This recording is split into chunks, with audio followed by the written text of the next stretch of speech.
All right. And we are finally live. So professional here. And welcome to the last word with LordCognito, Ebontis, Ty Guy Travis. Fresh off that 1 week mini vacation, back to talk about this thing we call destiny. Let's start off with our first co-host, my man Ebontis the Cheetah, fresh off the cruise. How we Indeed. doing? We're good. Did not get burned on the cruise. Always a good thing. Mhm. Honestly, as my wife is fairly fair-skinned, we're like crazy about sunscreen, so generally it's just like this process more than anything. It's not like, hey, let's go out to the pool. It's like, see you guys in like 30 minutes. It's just to make sure we don't burn. But again, it's worked out because since I met her, I haven't burned, so it's a good thing. Cruise was good. That boat is massive. Like, it is the second biggest cruise ship in the world. 6,000 passengers, approximately. I don't know if they were all sold out, but I don't think there was a lot of openings. It's kind of controlled chaos on the boat. Like, there's 3 massive dining rooms. There's like 12 different specialty like restaurants and stuff that you can go to. There's stuff that you can just like eat all the time. There's a lot of food on a boat. So yeah, you're definitely not going to go on a cruise and lose weight. I tried not to do too bad, but definitely probably packed on a few. But yeah, it was. What were you gonna say? No, I was gonna say I saw that gym that you Oh yeah, like they had a decent gym in there. Oh no, like that's better than any apartment gym I've ever seen in my life. There's like 20 treadmills, 20, ellipticals and stuff. Pretty decent set of like actual weight machines. Reasonable set of free weights. I will say the free weights on the cruise ship were round. So you got to be awake for that workout, otherwise you're gonna get a toe rolled over or something. So that's right. Yeah, not like the plates, but the actual free weights. They're just round, so if you set it down, it's gonna take off on you. In a boat. Yeah, on a boat, it's perfect. Yeah, that's exactly where. Not like the hexagons or anything. No, just round weights. Perfect choice. Yeah, no, honestly, they're fun to do. We did Eastern Caribbean, so we saw like St. Thomas and St. John. It was kind of a combo. We went to snorkel there, and then we did St. Martin or St. Martin, depending on which side you're on. And then the perfect day at Coco Cay. It's like the island that Royal Caribbean, they just bought an island and built a park on it. So it's got like a water park, like one of the tallest slides, and you got like beach cabanas and everything. So 3 days kind of on the sea, and then 3 different locations we did. So it was a solid week. Travel wasn't. We dodged all the hurricane stuff. I was just about to ask, how's the weather? Yeah. Honestly, got lucky because Miami was past Miami by the time it got to be chaos. So generally not bad travel wise, no delays or anything. Good. Can't really complain. And then came back and catching up on Destiny and stuff, and also today finally got to acknowledge I got to play the first Descendant. Oh, yep. Oh, yeah. So that is the next Destiny killer. Oh yeah, yeah. It's gonna be it's a looter shooter. It's third person. It's needs a lot of polish, but it does have some potential. Like I talked about it with my friends because they gave us like a couple codes and stuff, and then even IGN did their kind of coverage on it. They said good intentions, middling execution. And I think that's probably a fair description right now. It's like it's got some potential there. It's like a free-to-play hero looter shooter. So you have like hero classes that you pick, and they have like set abilities. You're not going to have skill trees or 8 options and you pick 3. You just have like 3 abilities and an ultimate for this guy. Yeah. So it's like a hero shooter, but you got loot. And again, you won't know if in-game, but it's in Unreal 5. So ran pretty reasonably, even though it needed some polish around a lot of edges. It actually ran pretty well. I mean, I have a beefy rig, but 4K 60 was not a hard thing to do. So it's one of those things I'll watch, and it's free. The open beta is in a week. So literally a week from today, it is a free open beta, test servers and stuff like that. It's going to need some polish, some tweaks and things like that. You'll kind of see different people having different takes on it, but it's one to watch. If nothing else, if you find yourself in a slower part of a season and it comes out at the right time, could be one of those that, if it hits like an Outriders, I'll be good. Gives you that, 20, 30 hours of, leveling up, getting some cool loot, having some cool boss fight experiences. Could be one to watch. I don't know what the end game is like. And then outside of that, I finally tried Vampire Survivors, that little $4 game. Yeah, it's stupidly fun. And the reason I tried that is because in Steam Next Fest, there was a demo called Soulstone Survivors, and I was like, this feels like what I saw Vampire, and it's literally just a polished kind of 3D version of Vampire Survivors, and that one's in a demo phase. So that one actually, if they do that one well, it could be just like a next version of that. That's what Blade X. He said that if you when you did you Martin? at St. Martin, yeah, he said, did you go to the beach where the planes land right over your head? No, yeah, there were different excursions. We went to the Oriental or Orient Beach. It's the far eastern side of the island. Unfortunately, the wind was also coming from the east at about 20 knots. So it was very wavy and windy on the beach that day. So you're sitting in the water just getting smashed by waves. But no, I know what he was talking about with the planes going, because that was one of the excursions you could have picked. You could have been, hey, let me go hang out in the water and then fly over your head. So. No doubt. Travis, what about you, man? I am doing video games. Video That games is are being done. Pretty good. NDA video games. I don't think so. I mean, so I finished up my review of A Plague Tale Requiem, which comes out. Yeah, on the 18th. It's like 5 days or something. Yeah, it comes out in like 5 days. So I finished that game like a week ago, and my review's already done. It's just chilling, waiting to go live in an embargo, and I can't really talk about it except to say that I did that. Did you play the first one? Did you play the first one? Okay. I loved the first one. The first one's a super weird game. Are you going to be really lost if you don't play the first one? Yeah, good. Can we ask that one? No, but you should play the first one. I do. I saw it was a little longer than I thought. I saw it was about 10 hours on how long to beat. And I was like, I could do that in a couple days, but Scorn also comes out tomorrow. I was debating on playing that too. It took me a lot longer than 10 hours. Or are you talking about the first one? First one. Oh, yeah. The first one's probably 10 hours. Yeah. So it's like, if I could squeeze that in before, maybe. We'll see. Yeah, probably. But yeah, I quite enjoyed the first one. But yeah, I can't talk about the second one, but I'm done with that review. And then I moved on to that Ghostbusters game. There's a Ghostbusters game coming out next week, I think. That's it's like an asymmetrical multiplayer game where one person plays as the ghost and then the 4 other people plays Ghostbusters and they have to bust them. It's like a, classic hide and seek multiplayer game. And I got partway through that, and then there was a emergency situation at IGN, and they suddenly needed me to hop on the review of Gotham Knights, which I got my codes for yesterday, and I've just started playing that. So nice. A ton of coverage coming up, and then I'm doing previews of games I can't even talk about yet, and it's just been real busy. And in between all that, I've had time to play this game called Destiny. I'm not sure if you guys have heard of it. Yeah, it's this thing we do. Okay. Not bad.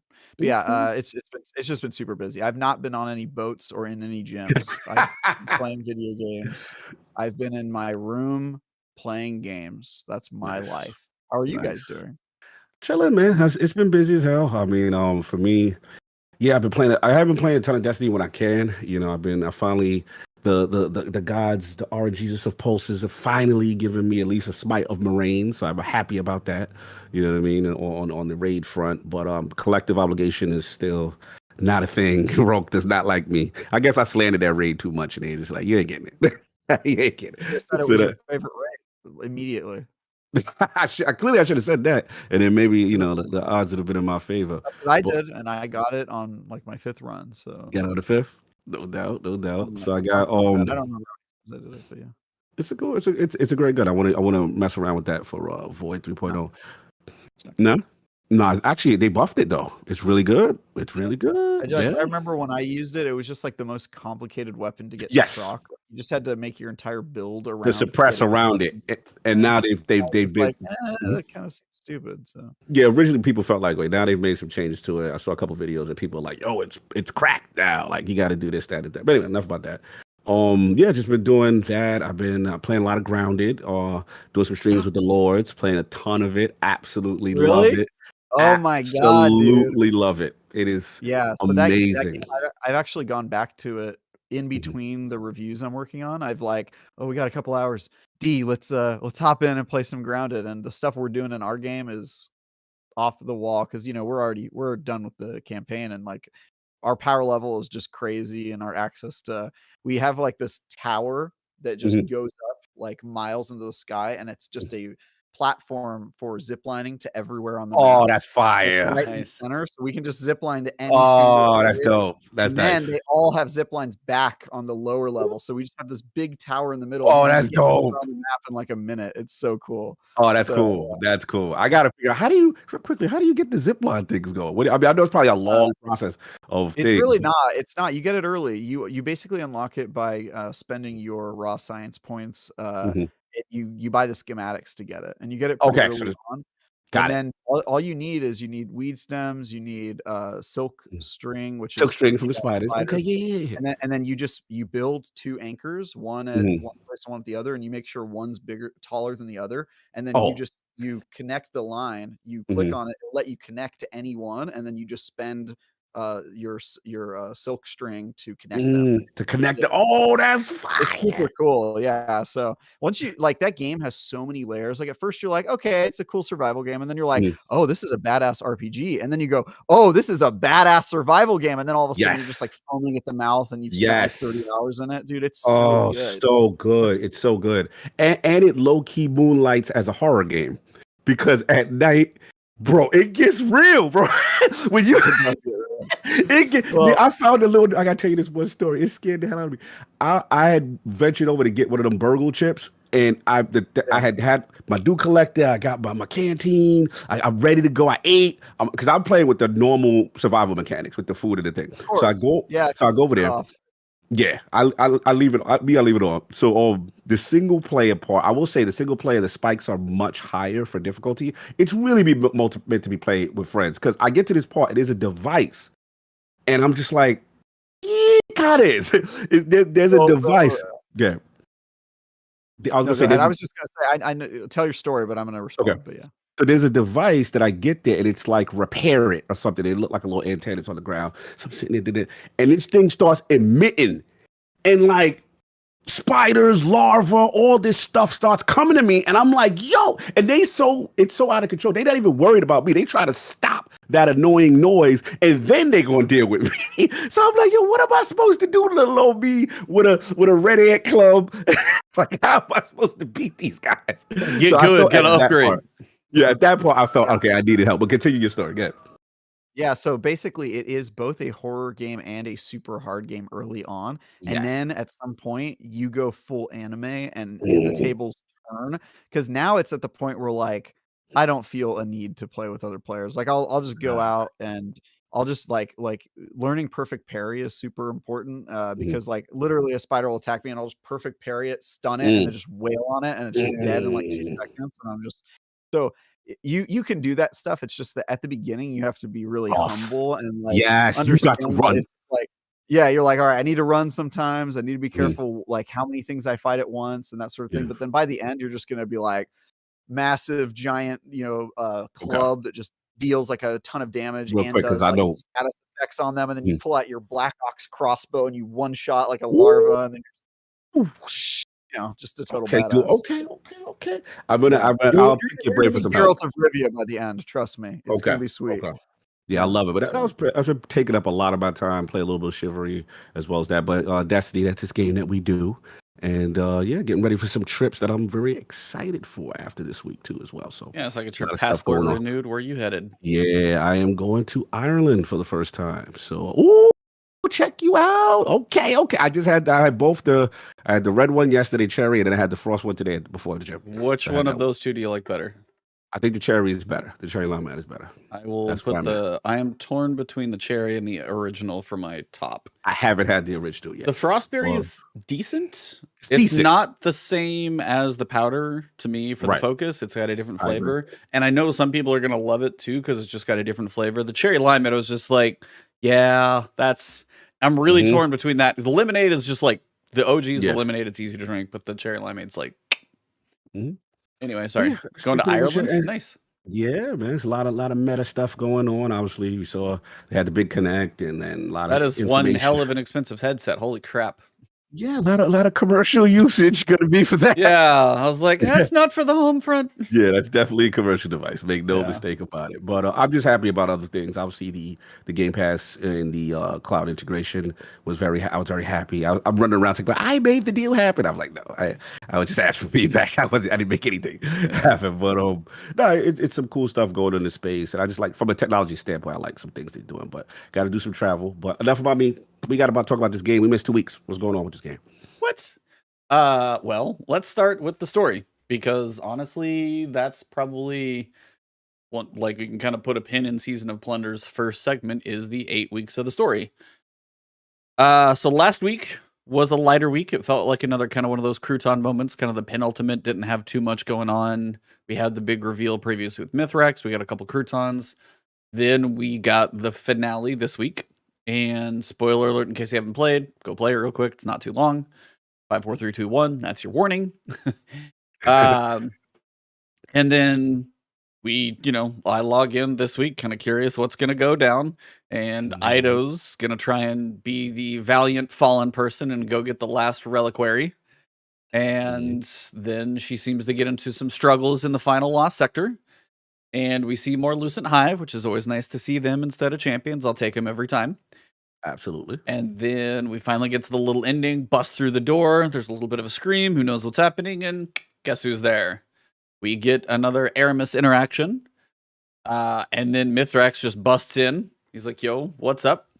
Don't you hurt my daughter? And then Ido's over there screaming, she saved me, surprisingly. So Aramis actually saved Ido from the Lucent Hive, which is cool.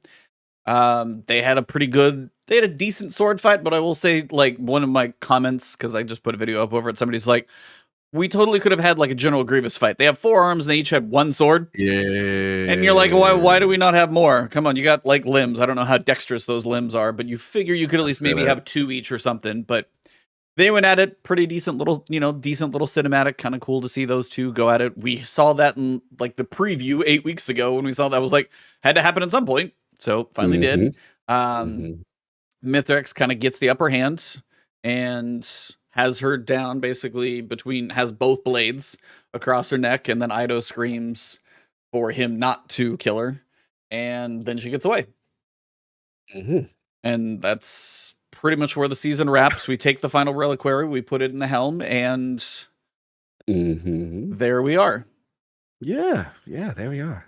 So, as that seems to be where the season has ended for now, I was curious your guys' thoughts on it. I did a video on it, so you guys can go before me. I gotta be real. They've been knocking it out the park. This season they hit for me. I just gotta I was waiting. I was trying to be patient for a bigger payoff. I'm intrigued by the Nazareth thing. What's gonna happen with that? To be honest, it feels incomplete. It feels like they're still holding on to something. To end it this way, because just let me be clear before I go in. This is the last story beat. Yeah, there's no more messages in the Elixir Quarter. We've done all of the hideouts. Like, those triumphs are done. Yeah. If there's anything else, it's not apparent right now.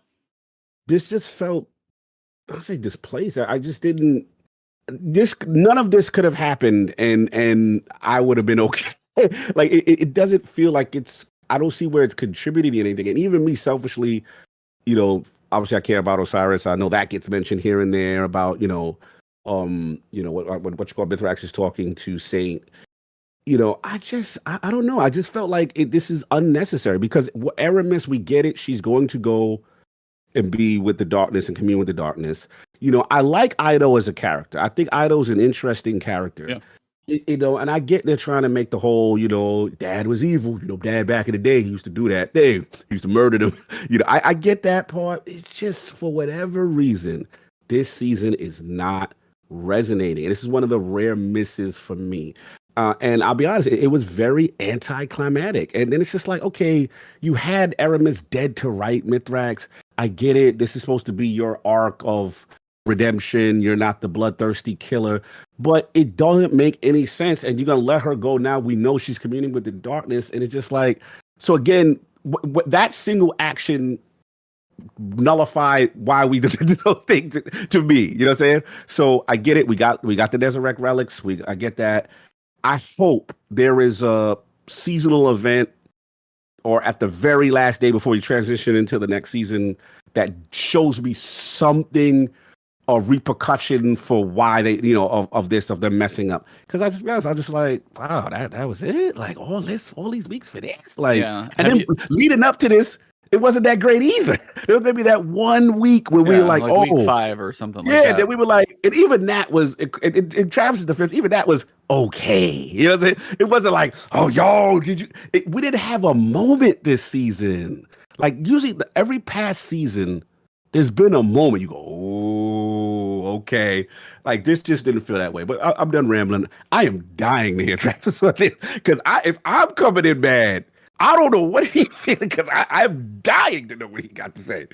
I mean, I'm very refreshed to hear you guys at my level, finally.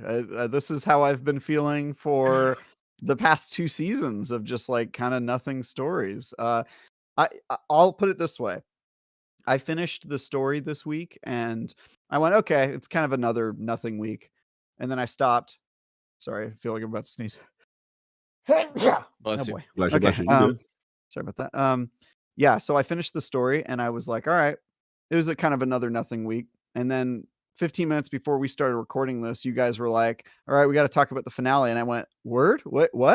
And I found out that was the final week. I had no idea. That's how anticlimactic it was. I didn't actually know that was the end of the season. So having found out that that's the end of the season like 20 minutes ago, I'm like, oh damn, that is super disappointing. That was basically a nothing season. So yeah, Aramis being brought back was sort of an underwhelming premise to begin with. It's like, okay, Aramis, she never really was that intimidating to me, and kind of forgot she was still frozen.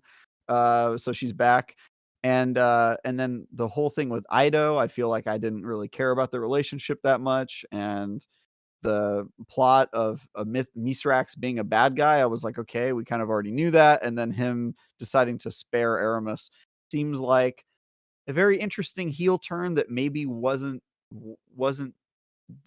they didn't earn it. I felt like they also especially didn't earn Aramis becoming a good person, because I feel like he was doing stuff to protect Ido, and I'm like, yes, he was sort of ruthless in the game. The last time I Yeah. saw her was my recollection, and now she's all like reformed and stuff. She's joining the Fast family, and I feel like as somebody who's a very big fan of the Fast and Furious tradition of making the bad guys good guys, I feel like you have to earn it. You know what I mean? Yes, I agree. And I don't feel like they earned it very well in these, so it sort of makes me upset. So yeah, I feel the same way I felt about these seasons for a while now, which is that I think the stories are sort of only tangentially related to the main story, and they kind of feel like filler, and I'm just sort of underwhelmed. Yeah, I mean, you guys are kind of on the same page than I am with regards to my video. I was like, my title of my thumbnail was like, did anything actually happen? And it was kind of, I mean, as you said, same thing. And it's like, I don't know if you guys have ever watched Big Bang Theory. There's a point where Amy to Sheldon says they get done watching Indiana Jones and Raiders of the Lost Ark. I think that's number 1. And she's like, Indiana Jones plays no part of the movie. They're like, everything in the movie would have happened, and whether he was there or not. And it's kind of like, it feels like not a lot changed. We know about Nezarec, which we didn't know before, that he was actually the disciple who was the one who was like the disciple in the pyramid ship that sit in the moon that we were in before. Yeah. We got the relics. We got to know a little bit about the backstory of Mithrax and like what the relics were capable of, which is still this kind of pending, looming, somebody's going to mess with something, don't know what's going to happen.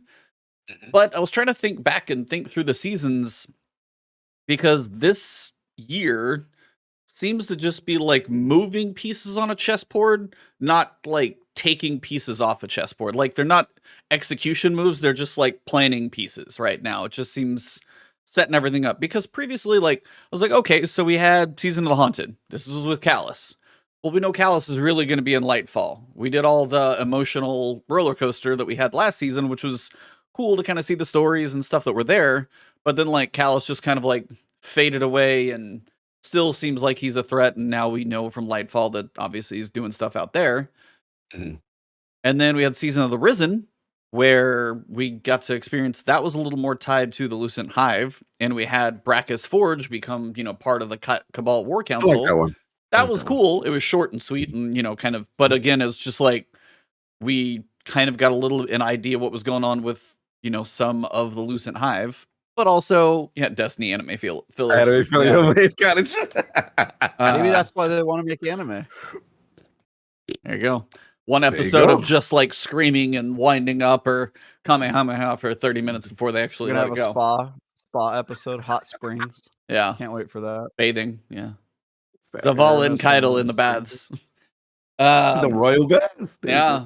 But I was thinking back, like Season of the Chosen, for example. We, went through the Battlegrounds, we proved ourselves, and we actually made an ally. Season of the Splicer. The fallen House of Light actually kind of became a thing, and then we actually fought Quaria, if I'm saying that wrong. I feel like I always say that wrong. And we fought the Vex Taken thing.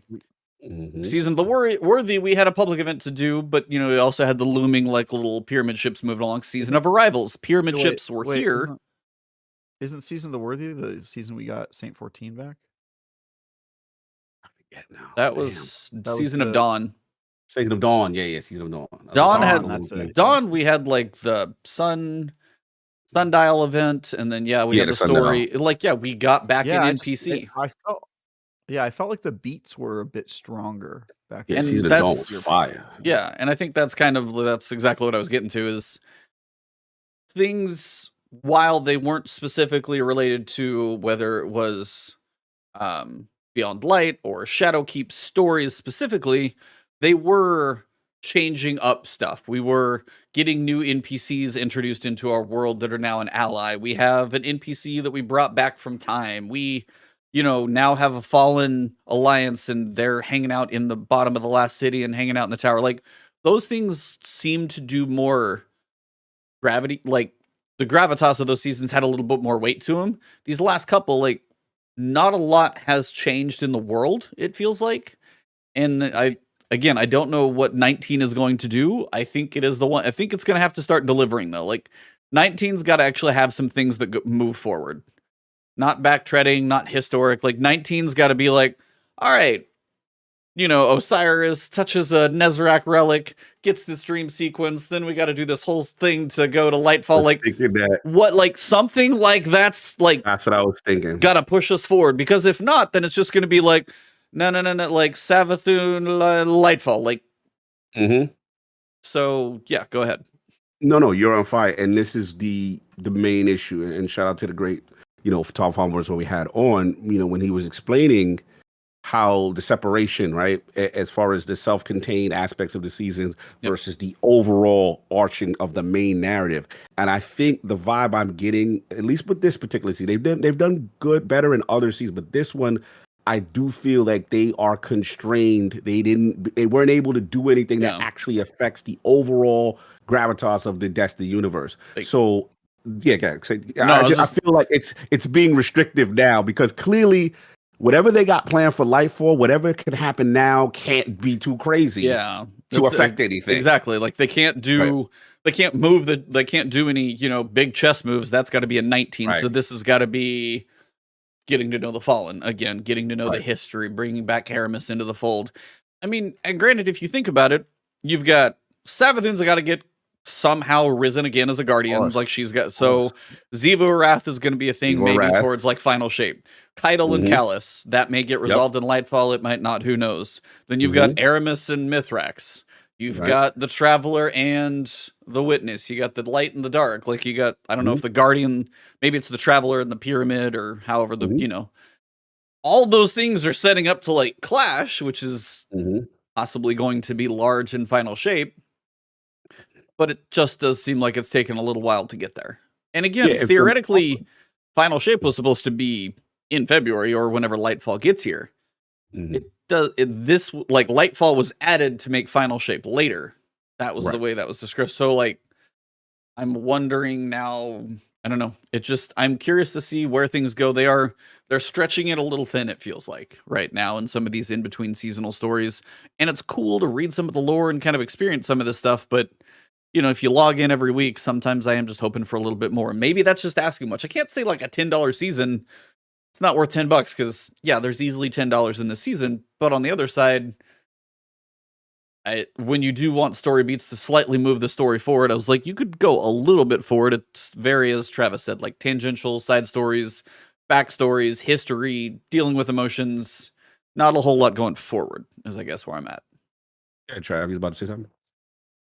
I was just going to say also, even the stories that they have that are, quote, moving the story forward, you could have completely done without. Like, you didn't need the Callus setup to have Lightfall happen. Oh, like Haunted? Yeah. No, I mean, Like, yeah, that's another one that just- doesn't really seem that necessary. It's like Yeah. not a Like- lot actually transpired because it failed, but he's still going to do things. So Right. He's still going to do things. Yeah. And I just feel like it's sort of worse than them pushing, because before they were sort of setting up a bunch of threads and not solving any of them. And this Right. one, it seems like they're not even setting up threads. They're just taking the threads they already have. They're talking about them for a little bit, not moving them in any direction, and then leaving them exactly where they left them off. And before it was like, oh man, we have so many unresolved threads. They need to get on top of some of the stuff. And now it's like, can something happen in the game, please? Can they just like, can they do something? It just hurts me. It's not even introducing new plot points, really. So No, I don't get know. you. No, I get you. I think that's something that they're gonna have to solve from a narrative seasonal standpoint. You know, they've got to figure that out, because this is the first time I'm like, all right, love y'all, but this one I can't. This season, what do we call this one? Season of the what? What's this? Season of Plunder. I like the pirate themes. I like aesthetically some things they're doing. You know, seasonal events okay, but I just feel narrative wise, it's just not. This was, you could have eliminated this, and this didn't move the needle really substantially anywhere. So, you know, hopefully it's a learning experience for them to take the feedback. You know, they're pretty good about taking feedback regarding the season. But I'm very curious of what our lore connoisseurs are feeling. You know what I'm saying? I haven't got a chance to watch Bife, Mylan, and those guys in a bit, and I have to catch up. But to me, the most interesting thing for me this season was Nezarec. That was the most tying that was his pyramid at Shadowkeep, tying that. And for me, again, as an Osiris fanboy, how is Osiris going to be involved when he literally, you know, drained from his light? So is this going to be one of the catalysts for that? You know, I'm just putting things together on my mind for that. But yeah, overall, that's just where I'm at with it. It's just like, okay, let's go. Yeah, let's go. Now it's like, how are you going to transition this into the next season? Right. Like, yeah, I was like, there's got to be some. Yeah. Like, yeah. So Mhm. I don't even have great words for it at this point to say. It Mhm. did seem anticlimactic as she kind of jumped away. So you're like, okay, so we're gonna have to deal with her later. Yeah. And we know season 19 is like 54 days away, so we got a good couple of months. We got Festival of the Lost coming. We got the armor for that. Biased because I think the Titans did win this armor war for a change. If like the Hunters of the Warlocks don't love theirs, I get it. But Titans, I'm sorry, we did well there. I don't like the Warlocks, but y'all had to win. Y'all's was so fire. Like, yeah, it's literally Gundam. Yeah. Like it's just Yeah. it's exactly what it And is. Hunters are Cade. Like, it's like, Yeah, you got to do it. So you got those two. Festival, we won't know the details of what they do. Some people are expecting Season of the Lost Sector or Festival of the Lost Sector again. Theoretically could be. There's the rumor of a sniper that's out there. Could be interesting. Snipers are not in the best spot right now with regards to PvE stuff, so I don't tend to care as much about those. But we'll get more details on that stuff next week once we actually like see the trailer and get to play with it. But we actually, while I was on a cruise ship, we got like a very long TWAB of basically just a ton of Q&As. Like literally them just going through a bunch of questions and answers. Mercules was in there, which is awesome to see. And some of this ties into this week where they actually detailed some of the changes, but we got some pretty big TWABs. So before I go into the TWAB, is there anything else you guys want to kind of say about the state of the current season? Are you just like, I'm done for 2 months, got a little bit of stuff to work on? Where are you guys kind of at as now the story, the weekly login, the Tuesday login is kind of done? Yeah. I still need to do Iron Banner. Oh. It's in I got one November, more so you got some reset to time. do. Got one more reset to do, but aside from that, I am caught up on all my exotic weapons except for Touch of Malice, which I'll keep doing King's Fall as long as that's required. But yeah, I've got that. I've got all of my catalysts done, all the exotics done. So I'm kind of just chilling, and I'll play Crucible when I can, which is less often these days. But I'll definitely be doing Iron Banner and hopefully Trials a couple weekends before a reset. But yeah, this is my favorite part of Destiny, when the big stuff and drama is sort of settled and we can kind of just all play multiplayer together. No doubt, no doubt. Yeah, I got most of the stuff I want. I'm looking over now. Like I said, I got my Spider Marine. I still have to get some roles that I really want. I've been a lot of build crafting for me this season. I've been doing a lot of solar, obviously some Arc 3.0 builds that's really sick. I got a reprieve that's really good with Tombstone that I am loving with my Stasis build right now. That the what you call it, the Season of the Plunder kinetic slug shot. Yep. Yeah, love that. It's some crazy synergies there. I'm running King's Fall fairly consistent. I actually run the whole raid and enjoy it. I still got to get some drops there. I need the fusion with Reservoir Burst that gives it with the Runneth Over perk, which is really sick. Yeah, I really want that. Touch, I'm like, if I get it, I get it. I'm not going to go crazy about Touch. I haven't got it, you know what I'm saying? But if I get it, I get it, since one of the things. But I've been actually, the only thing now I've been doing is I actually look forward to the featured raid of the week to farm. Like I said, I'm going to wait for Roke to come back around, you know what I'm saying? And then hopefully I can farm Collective Obligation with the rewards. So I like that setup, actually. It's making me run them a little bit more. But yeah, other than that, pretty much, I think that, I got to shout out, what is it? Amit? The Auto 450. Oh yeah, the Solar AR. Yeah, it's basically Uriel's gift. It's Uriel's gift that's craftable with incandescent. It's crazy. With bro, that gun in the range is insane. Like I cannot. It got me going back to my Solar class. It's so good. So I've been rocking that, and yeah, it's like Trav said. It's like now it's just clean up little nicks and knacks, things that you got missing in your inventory, any little things you want to go out for. And search and farm, but other than that, my main stuff is pretty much done. It's just me being wanting to be ultra prepared for the meta or wherever it shifts and stuff like that. But what about you? Any specific things you've been going for? Things consistently playing? I've just been honestly trying to settle back in. So being gone for like a week, and then last couple days before I left was like First Ascendant. So I honestly haven't played that much until a little bit this week with the story. But no, I mean, it's kind of, we are at that point to where you log in. It's like you got to start kind of making your own stuff to do. I'm decently on top of the seasonal challenges, so I definitely will check those boxes because I'm actually not too far away. I'm like 62 of 75. I'm like 1 through 5 or 6 are like all done because I told you guys I played that stupid amount of Gambit at one point, so some of that stuff's actually farther along. I have one more Plunder crafted weapon to make. I've made 5 out of the 6. The one I'm missing is the linear. I have seen literally, I think I'm on my second one now, but I've crafted every other one, and I'd seen one of those. And I was just like, that's just unlucky because, yeah, some people were making that thing first out. And I was like, I have a lot. And so I'm like doing better than some.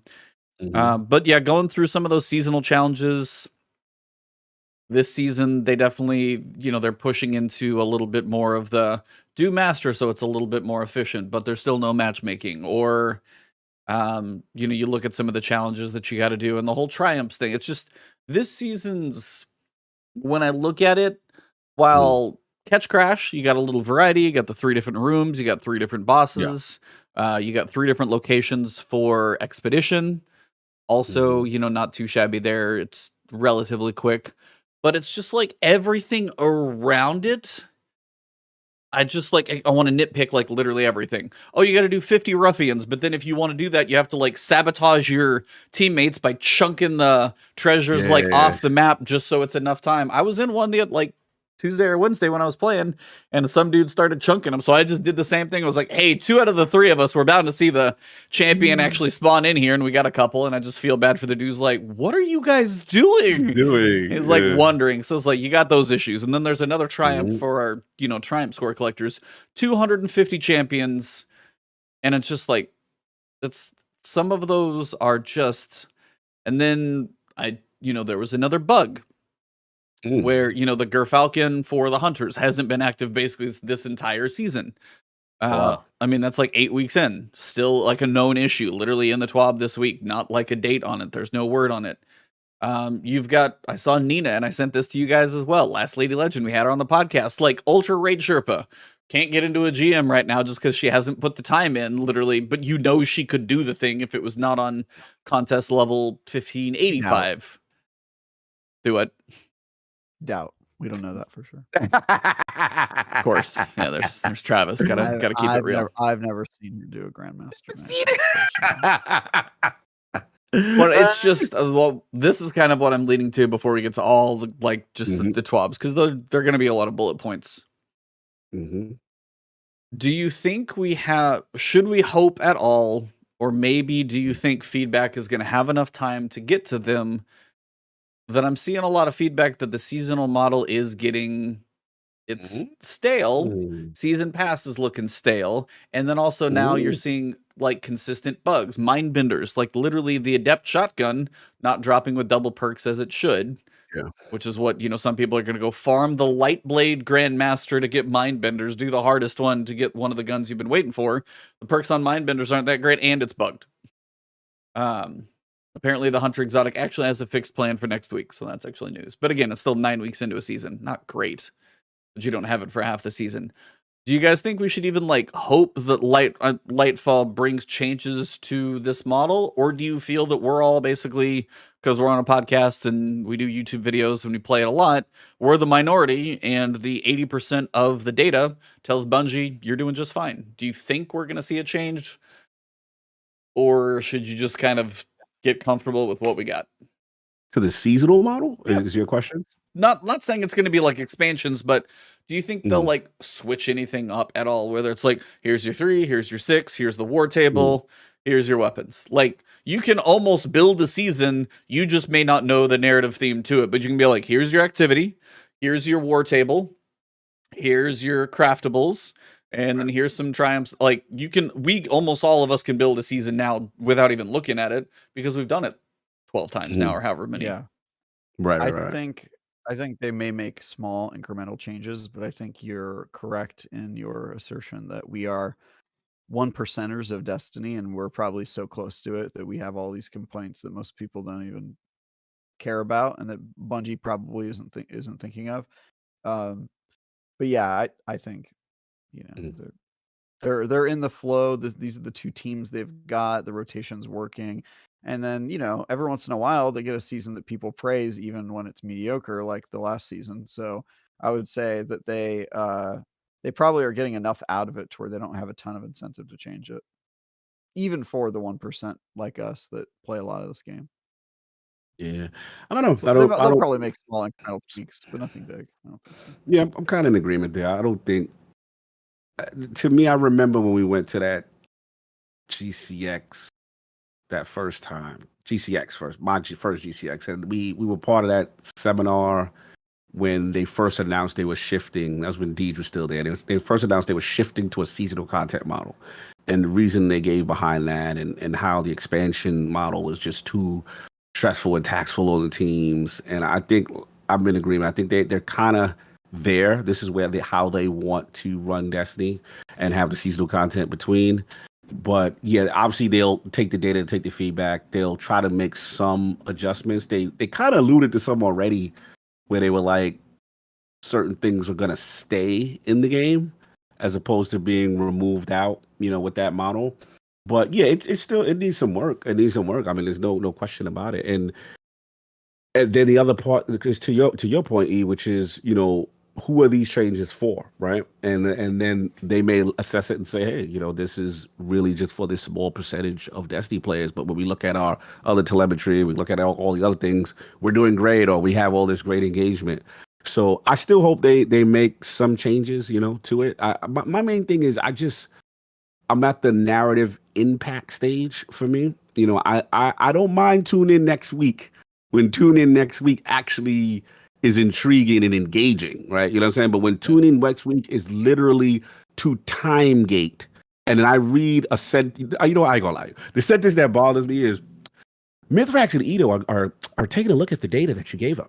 I don't And know they what's. I swim don't. back into next. I don't like reading that. I don't know what season it was that first happened, but I think it might have been Yes. season of season of Mhm. Lost maybe, and it was when it was blatantly on the quest thing, and it was just tune in next week or get more next week, and it was like this, and it was like this weird thing about a 60-step quest, but you get to that point on like step 10, you're like, wait till next week, and you're like, it almost sucks more because it just stares at you for a week in your quest log, and it's like. Yeah, it's this weird psychological thing, but I know exactly what you're talking about because it's been doing that for me for a while, and you're like, okay, well, you know, it is what. And again, maybe that 1 to 5%, and it's just really working for the rest of the group, rest of the population. But I just need seasonal impact. That's it. When I have seasonal impact, I'm more engaged. I'm like, okay, we're building towards something. Something's about to happen. You know, I'm. But this one, it just didn't. And in their credit, you know. I wasn't as hard as travel as the last one. It was okay. But I feel prior to these last two, I was good. I was okay. Yeah. Even the season that Savathun took forever, right? And she was engaged. I felt week to week, that was some engaging narrative content. That was also the Shattered Realm. That was one of the coolest ones that they've done. True. You had like the whole Metroidvania aspect to it. And that's where, when you're looking at like, you know, go find another techie and just start lining them up, it was the activity itself that you got to do had more meat on the bone as opposed to do another expedition, which you've already been farming because you're probably trying to craft stuff, and then do this like 5-minute lost sector. And I know why I'm more frustrated this season. I felt they were really aggressive with the time gating of the farming of the nodes in the activity to unlock and like we're gonna have to go to. I don't know if we've ever had somebody in chat. Let me know. Have we ever had to go all the way to week 10 to unlock a war table? Because right now I still have 5 more things to unlock. So week 9 is gonna have to be 3, and usually they don't do more than that because they get shorter and shorter lists. And then week 10 is gonna at least be 2. Like I don't think it's ever been all 10 weeks of the challenges to complete your war table. Now, I don't care about pretty much anything else that I've got to pick at this point. I've got most of all I need. But still, like if you pick the wrong one, it's just making it that much longer. And again, that's okay. Yeah. So first time. Chat says first time. War tables. Who does that? He said, actually, I can't even fathom that behavior. It's insane to me. Bro, it's like these oppressive time gates. And it's just like let the 5% go hog wild. Like why do they have to hold on? And especially when you're not giving any narrative content to complement the weights. Because now the narrative content's over.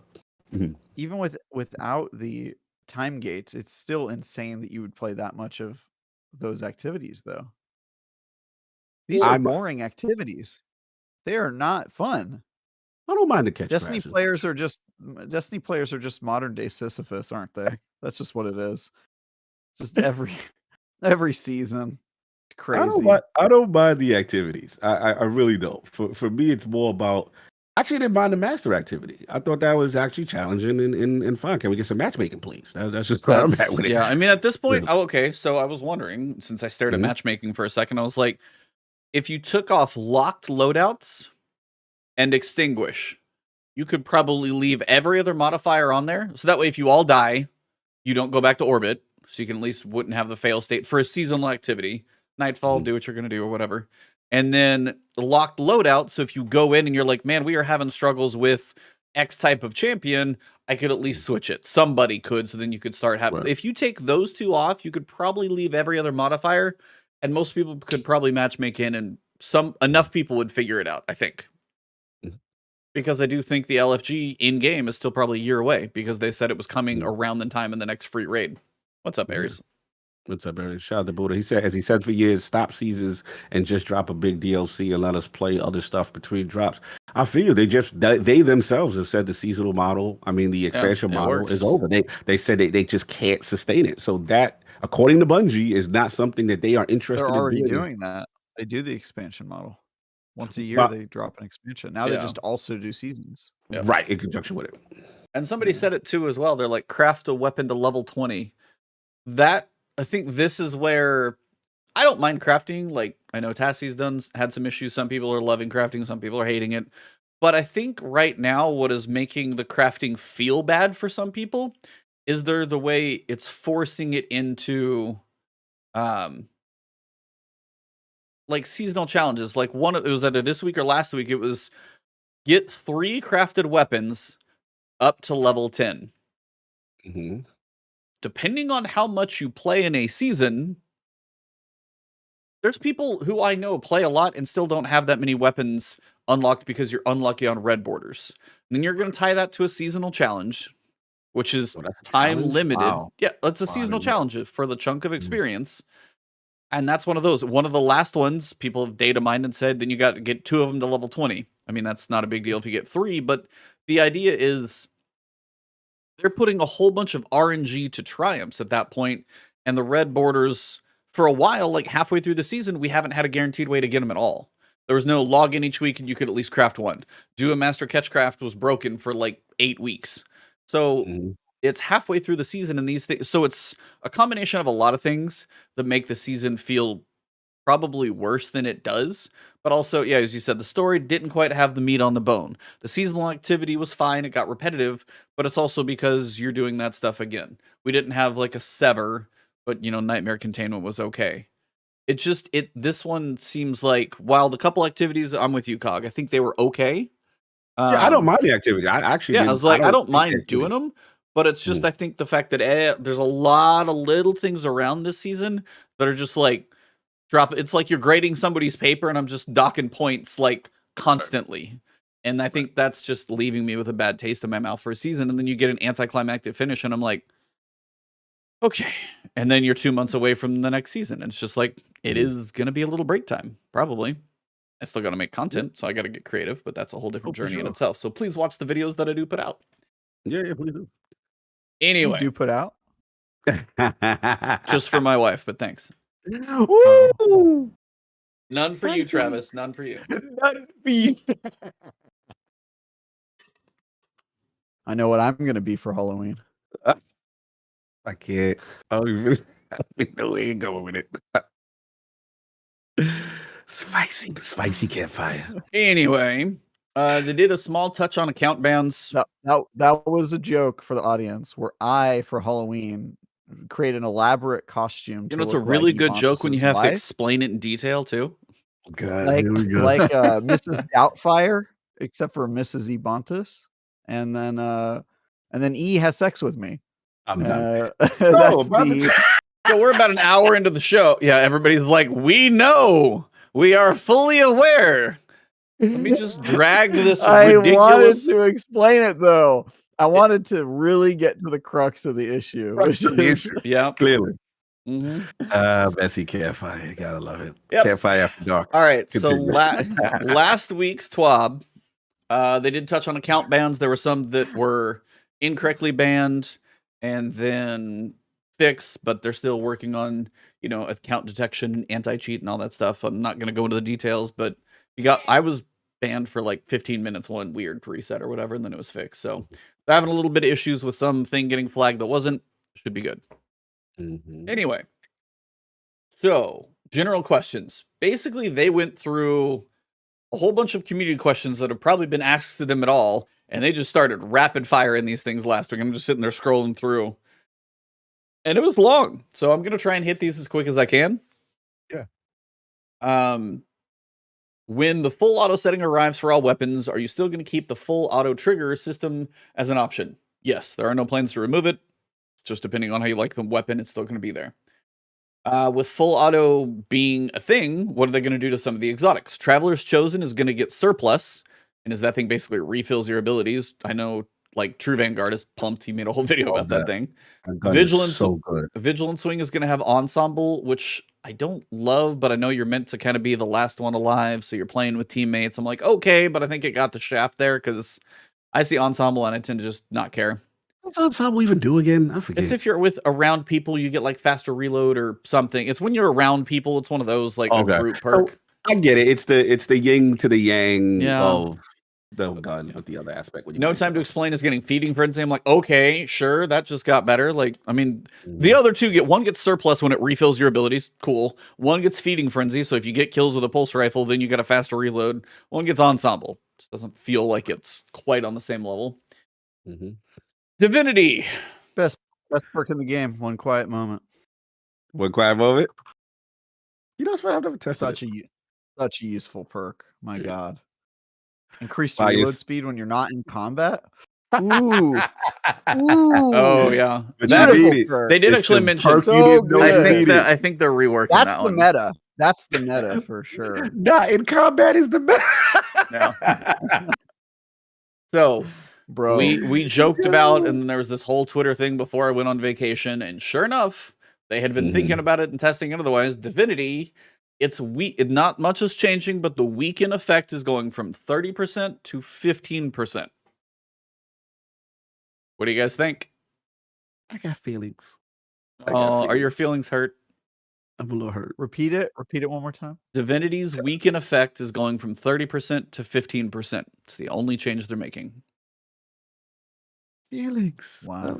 I'm just like, why they had to bother him? I don't care. He was minding his business, you know what I'm saying?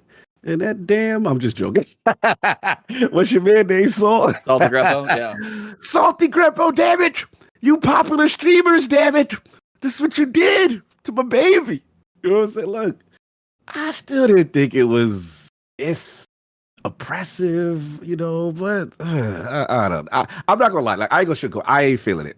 I'm not feeling it. I understand that, you know, they said they were looking at it outside of, you know, Salt. They were looking at, I mean, something like this, they were looking at long before Salt said anything. It's just like, it's Divinity, fam. Like, I would love for them to say the metrics of how many in the population actually have this gun based on the requirements to get it. I mean, that's kind of the thing is like, yeah, you got to go through the trick to get it. But if you have it, if someone in your raid team has it, 95% of the time, somebody's going to need to use it, or you are shooting yourself in the foot. But what they're doing with this is, you know, if you can hit your headshots, you won't need it. You could theoretically now have 6 people doing DPS, which is going to outweigh, theoretically, the 30% difference. So, I don't know. I mean, I feel like it was inevitable because it is one of those things that just let me get at my clanmate right quick back. Well, LP, you have to learn the raid mechanics rather than playing dev support. But here's the problem: no one's playing raids. That's the problem. So there's no learning mechanics if the analytics say that people, or the percentages of people, are not playing raids. So you have something to encourage people to actually play difficult activities which they don't like playing or for whatever reason shy away from. And I felt like I didn't feel it was the only, I shouldn't say the only. My feeling is that this is affecting a higher tier level of player, right? So the higher tier level of players that raid consistently, right? That show their true skill in the game, right? This will affect that group. Right, because then they could show true team skill, true mechanics, who's the better team when it comes to melting down these bosses and these mechanics. I get it. But this is my thing. I'm going to be selfish here. I want people to play raids. I think raids are the greatest content in Destiny. If raids did not exist, I wouldn't be playing Destiny. I wouldn't be on this podcast, period. I was going to throw Destiny in the bushes, and then I found raids. I want more people to play raids. So if this encourages a person whose skill is low to play, hey, why not? And I didn't feel that 15 to 30 was that oppressive. I would just love to know why. Like, what was the analytics that said, you know what, everyone's melting bosses too fast?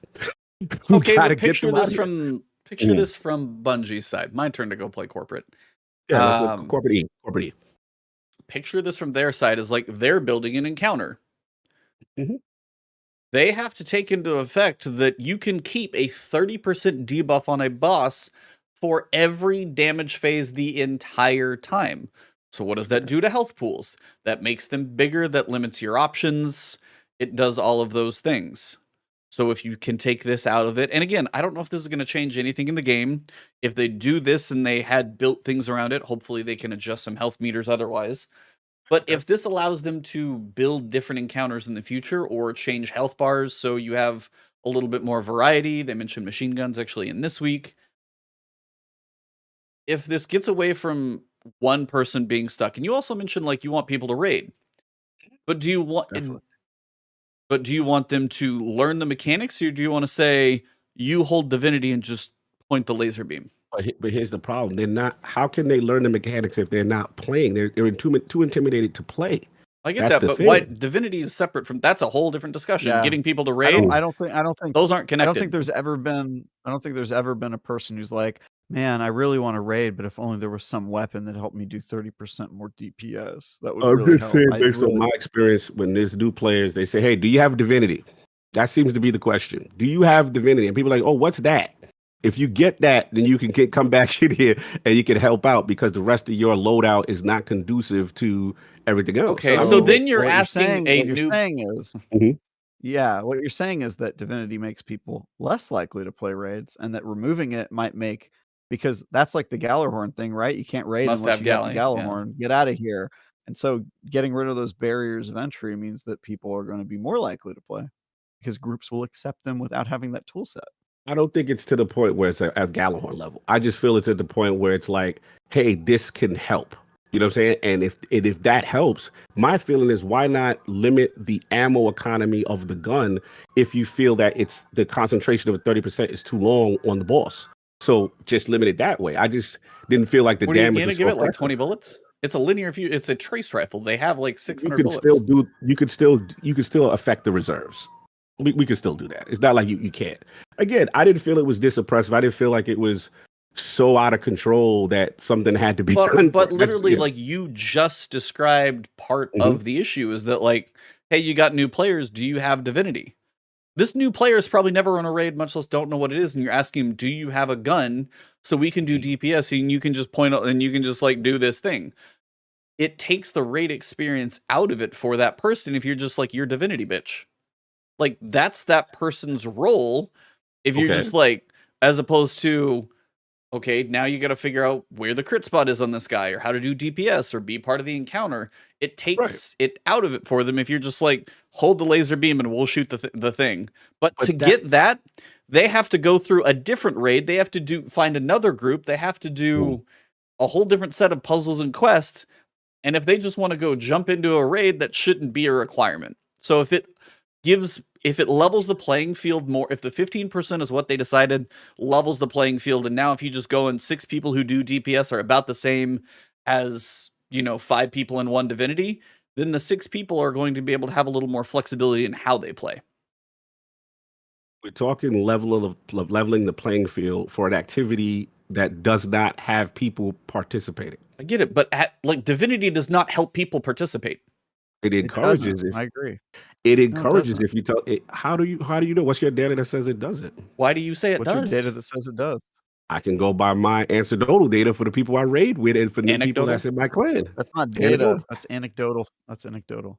Anecdotal. Yeah. I'm just going by my which is not data. No, but like what is I'm saying, but what's your data that says it does? My data that says it does is also anecdotal. And that's all I'm saying. But here's what it is though. It's, do you have div? Who's doing div? I mean, that's a phrase. That's basically that's every raid. You have galley. You have galley. You got galley. You can't do this raid unless you have galley. Oh, you don't have galley. It's not galley. You can't do the raid. It's never dev players. They tell me if you don't have div, you can't play with us. It's just say, hey, we've been struggling at this encounter for a long time. I'm just giving you my experience. We've been struggling this encounter for a long time. We looking at your loadout. You don't have any. You just came into Destiny. You don't have any of the DPS weapons. You have none of the meta weapons. We're looking at the failure and who's not doing DPS. That's what it comes down to. And then you got to kick that person out and be like, yo, we got to bring somebody else because you're not carrying your weight. That's how it goes in the clan. I'm just being real. So now saying, okay, div, we're going to lower div, right? Because it's too much. That player can't get in because at least he had a shot to go get div and say, okay, I can help the team. That's all I'm saying. I raid a lot. I'm just telling you. That's what happens in my clan. In order to get div, you have to go and do a raid. And we actually carry people through Garden to go get div. We do. Yeah, so but that's like that is a barrier of entry. Don't you see that? Like, oh, you want to Sure, do for a raid? sure, Well, for sure, first for you need this sure, weapon, and to do for that, sure, to get the for weapon, you sure, need to go and do another raid, for which we're going to sure, help for you do. sure.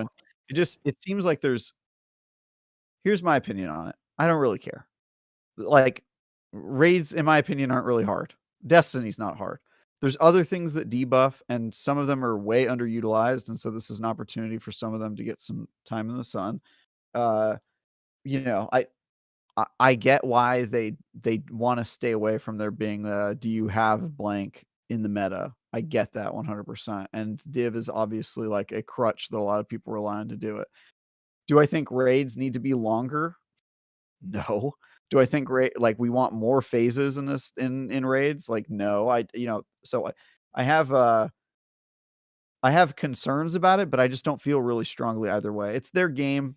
It's Bungie's game. I think that they probably know what they're doing. I think they probably have reasons behind why this buff is happening, and it doesn't seem to me to be terribly offensive either way. So My hope is just that final things, I won't go too all in it.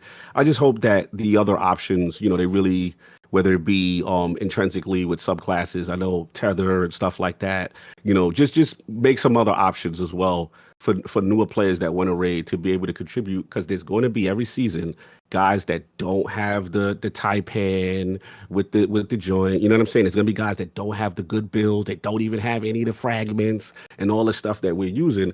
And I just want those guys to play. You know what I'm saying? I just want them guys to feel like they're not holding back why we can't get past an encounter. That's all. I mean, but in turn, if they can, if the 15% changes it to where now this person be like, hey, how about instead of you having divinity, maybe your DPS is only okay, we'll focus on DPS. You throw a tether up there, you throw a weakened grenade when that thing runs out, and then you've got a different DPS option that is actually using their class, and now you don't have a barrier of entry to say, hey, we need to go run you through a raid that's like 3 years old. Let's just run King's Fall. Just go run a hunter with tether, void grenades, and you're good. So if it levels it in that way, then that's what I'm hoping for. If it makes those options come to play. And it's on Bungie. I'm going to hold their feet to the fire because this particular thing I do, right? So just how you said the hunter, right? I want the Warlock to have something. I want the Titan to have something, so that it's across the board. You're given more options, right? That for whatever this subclass or this intrinsic thing that you're going to give players, to give them the option to not use div, make it accessible for people to play. That's all I want. Because for right now, what I see on raid day ones or raids in general, the newer player always struggles to contribute on damage phases, and we got to figure something out that they can do since they want to use more options. I mean, if you're in an early part of a raid and you're talking about a new player, they're going to be the weakest link no matter what you do. They're a new player. Exactly. Hello. Now you're talking. I get that, but they also need to do what? Learn. They need to learn to. It's not just, you can learn all you want, but if you don't have the right weapons. Okay, I will tell you now, Taipan. If they don't have the right weapons, why would they have divinity? I don't get that argument. Because that's what we telling them to go get, so they can contribute. Okay, well I will say now with crafting, that's Bungie. With crafting, Taipan is like the floor for DPS. Taipan is the easiest thing to get.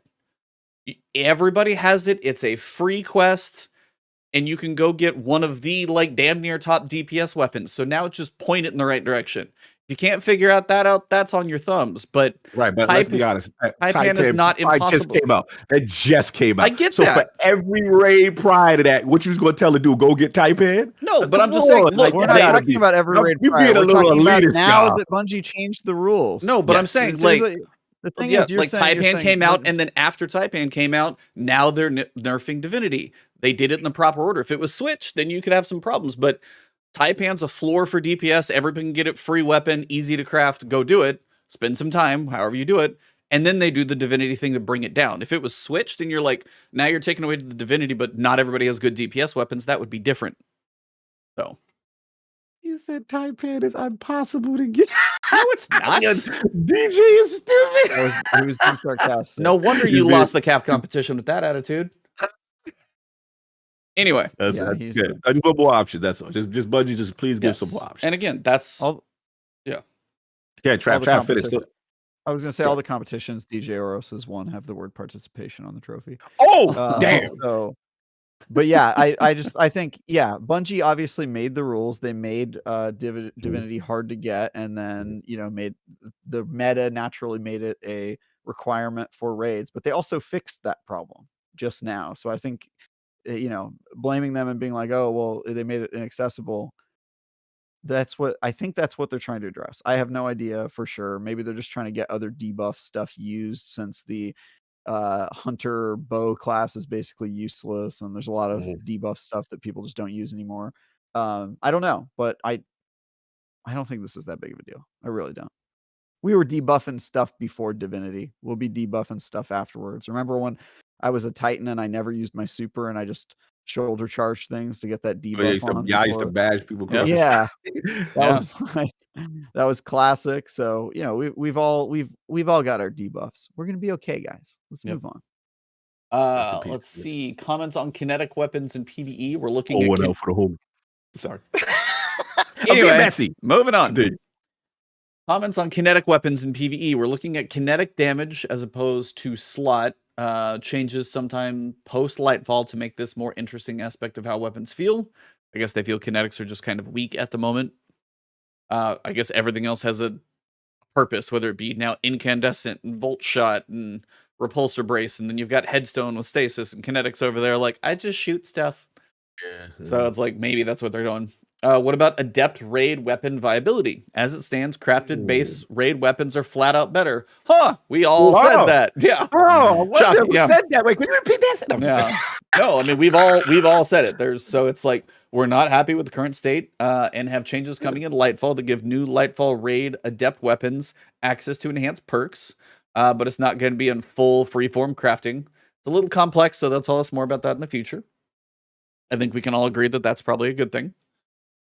Future plans for exotic champion weapons. They said they don't have plans for adding more exotic intrinsic, perks to ones that we've got, but they said there are some coming in season 19. So they'll slowly add some over time. I do feel like that would be a nice thing personally. Like, most exotics should probably just have one of those. I do feel like it would just give you more reason to mess with loadouts. Sunshots like, I don't know, Overload or Unstoppable because it explodes. Just like, I feel like all of them should have it. Am I crazy, or am I asking too much? You're always asking too much. I mean, yes, I am, but that's why we love you. Okay. I'm with you. I mean, I don't have a problem with it. To be honest, I felt they've been doing it a little bit more normal. I was surprised to see Thunderlord get it. Remember? And then, like, was it the recent batch? Yeah, I felt Thunderlord.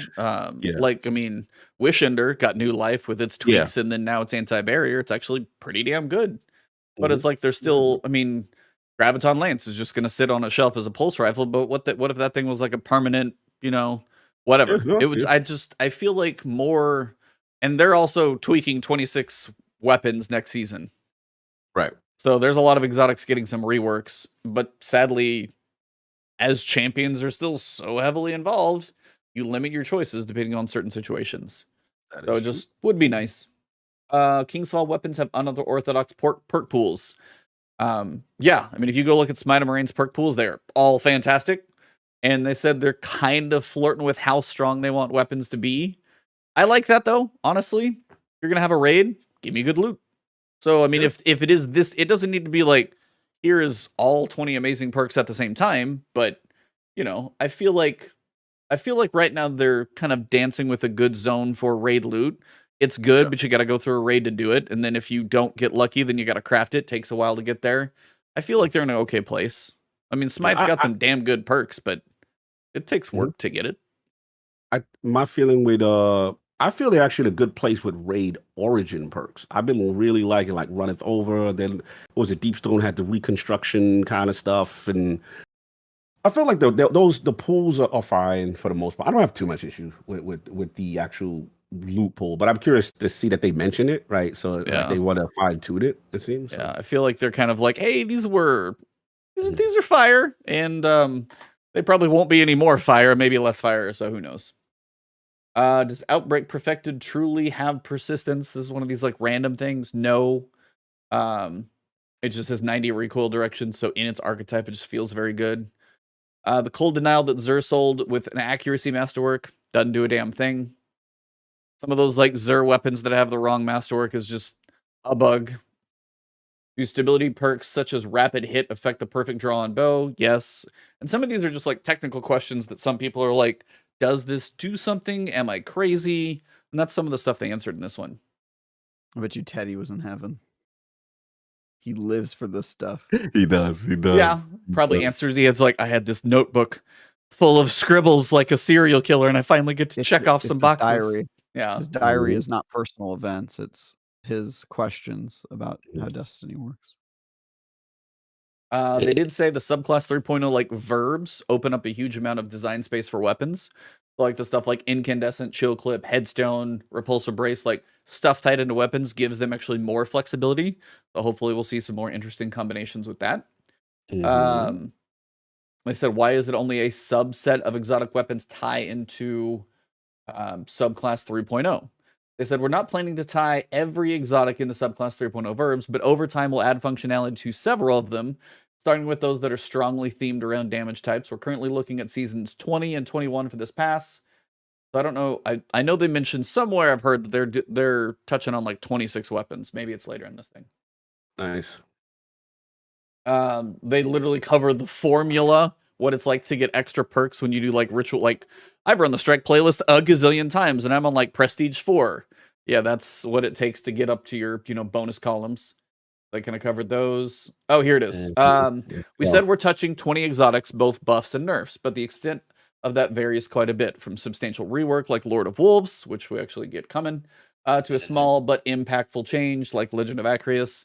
So the number's out of date, so it's going to be 26 that are going to basically happen in 19. So there's going to be a long patch notes coming up for sure when it comes to that. Criteria for reprising Destiny 1 weapons in Destiny 2. They kind of say it's impossible to copy and paste the weapon in. And they even said that on content as well. It's like they basically have to rebuild everything. If they bring it from D1 to D2, it is a rebuild. It's not small. They go through a bunch of numbers. I'm not going to go through everything. Like, why does Adagio have a different number on so many weapons? It's so you don't get random one-hit kills that it shouldn't do. What does Zen Moment actually do? They cover that it actually stacks and lowers recoil. In your opinion, and this is like Mercules just got to go to town. He's like, what are the best enhanced perks to go for? I'm genuinely curious why One Quiet Moment was created. And they're like, the intended loop is to pause after an engagement. And they said they'll be updating it in season 19. So that's going away. That's Chad's favorite. Yep. So no, don't touch it. That's my divinity. Yeah. Don't touch it. That's my favorite perk. That's my favorite perk. Stupid. You're stupid. I mean, they also mentioned like, what is the minimum draw time on a bow? It's 500, can't get lower, but certain perks can help. These were just like, if you're kind of a weapon nerd, Mercules answered a lot of your questions, and it was kind of cool. Actually, I've enjoyed him coming into the TWABs because when he types stuff out, I'm not saying other people haven't before, but he just has a cool way of presenting that I feel like just like the information is digestible by just about everybody. It feels like it comes across. So proud of him. Like, you have no idea. Like, again, D1, that was, I used to live on Reddit, and that was my Bible. That breakdown would come down, and to see him now working for Bungie doing this, and this is dope. Shout out to Merc, man. It's so cool. I do have one thing I would like to add, though. Look. Now, I've joined the dark side. I've bent the knee. I need the statistics on how raid exotic weapon drop rates are working. I need the statistics. I have issues. I have now joined the club. I now feel every bit of Travis's eye of tomorrow pain. I feel every bit of your pain. How many times have you done it? Because I want to know if you've actually felt every bit. I haven't felt that level. No, bro. He's not on that level. Bro, you suffer. You walk so we can run. like you definitely held that thing now. But suffering is a genetic. Stop it for me. No, I mean, Ducky's saying they need to put a cap on it. Period. Like, I am honestly tired of the RNG, whether it was 80, whether it's what you hit. It's those stories and other people are why I don't go for it. I'm like, I don't have 1,000 voices.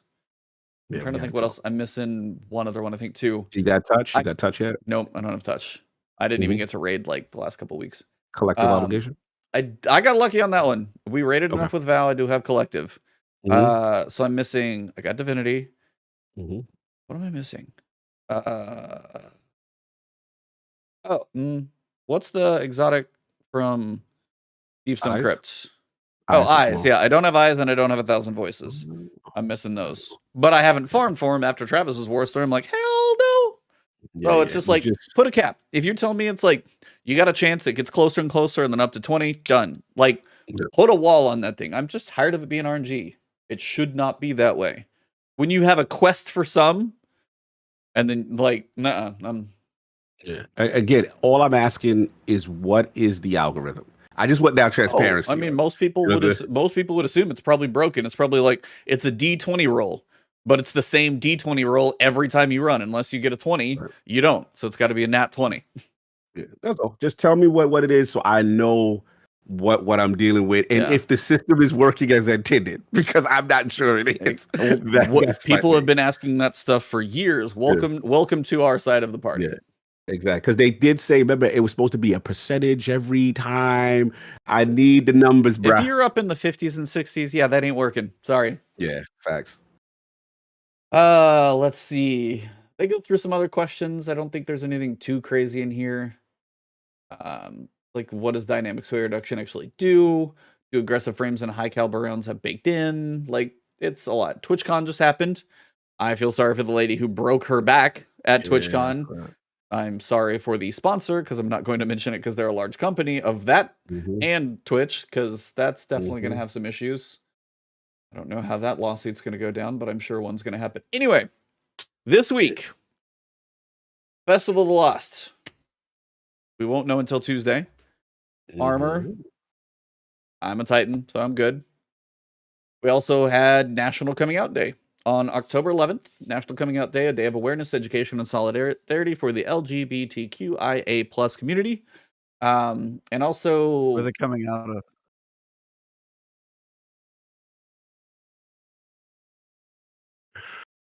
Anyways. Yeah.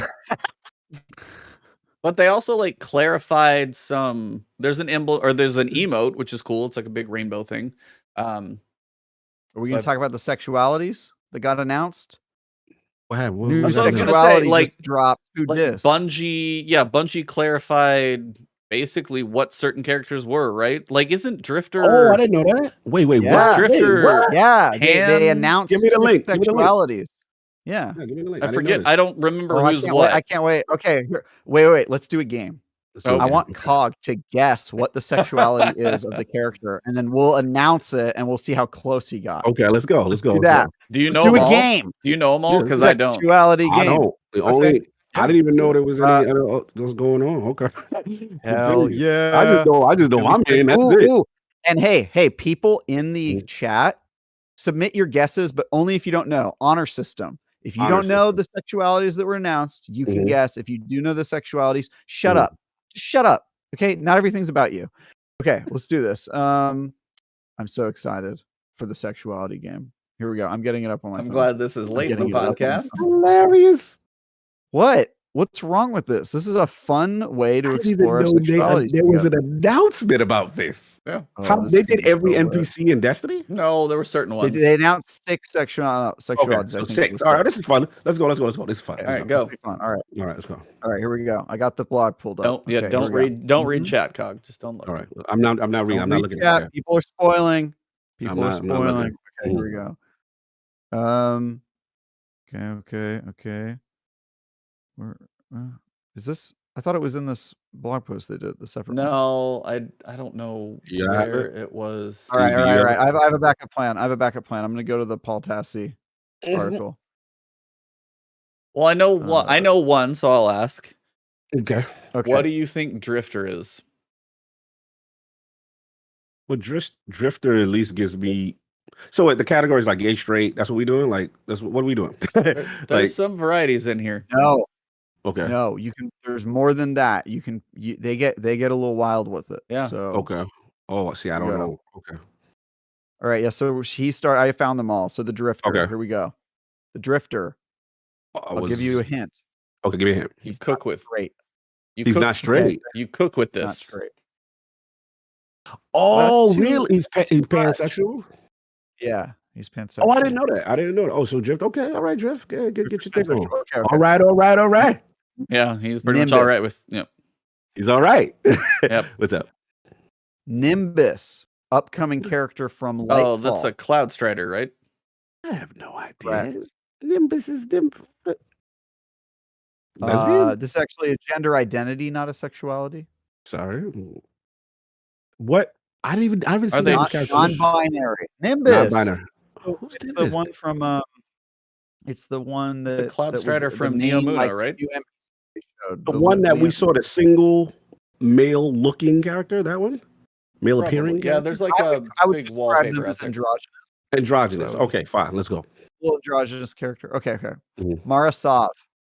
Ooh, come on. Mara She's Sov. straight because she used to date Shax at one point. Shax used to smash. Thanks for the pick. I mean, I will give you a hint, Cog. There's no straight characters on National Coming Out Day. Well, there we I'll tell go. you that. Okay. So I guess what, bisexual? I mean, I don't. Correct. Okay. 1 point. Okay. He's got 1 point on the scoreboard, everyone. He's got now 2 more to guess. If he gets 2 more right, he will win the game. Okay. Okay. All right, here we go. Let's go. Aramis. Aramis. Oh, I think I know what she is.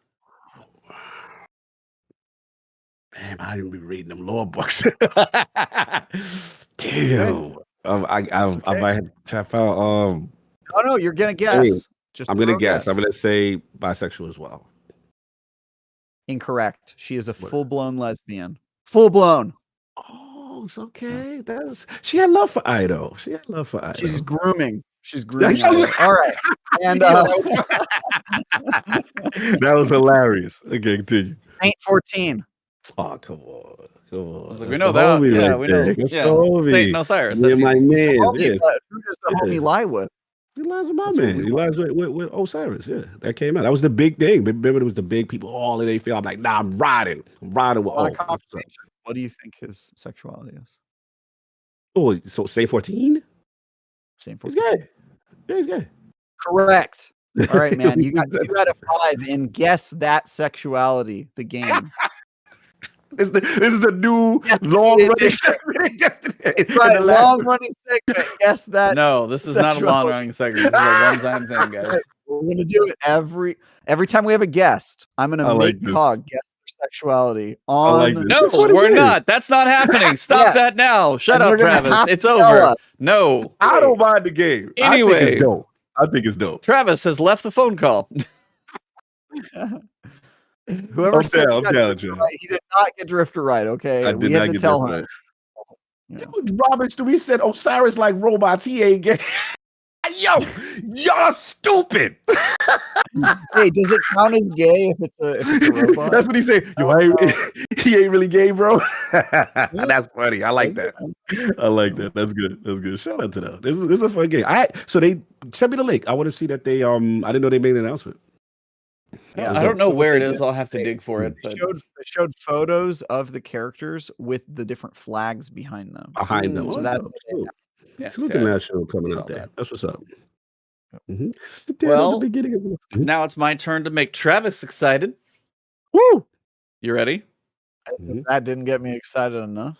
Mhm. Well, we're just going to turn the heat up a little more for you, so you might want to check that thermostat.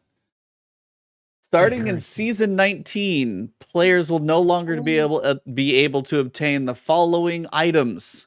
6 planetary materials are going away. You're going to be able to. You're no longer picking up planetary materials. They're getting rid of planetary materials. They're also like kind of basically not fully deprecating, but dark fragments and phantasmal fragments. You're going to get some space in the consumables category. Travis, keep it reasonable. Keep it reasonable. Please. Yes, Dad. Anyways, Say it again, Ebontis. Say it one more time, please. One more time. Say it one more time. they're cleaning up some of your currencies, sir. It happened. When Travis regains consciousness. Mhm. Are you happy to hear that? They're Yeah. doing a little. They're trimming a little fatter on the currency pool. They're cleaning it up a little bit. Hey, Cog, can you say it in your deep voice?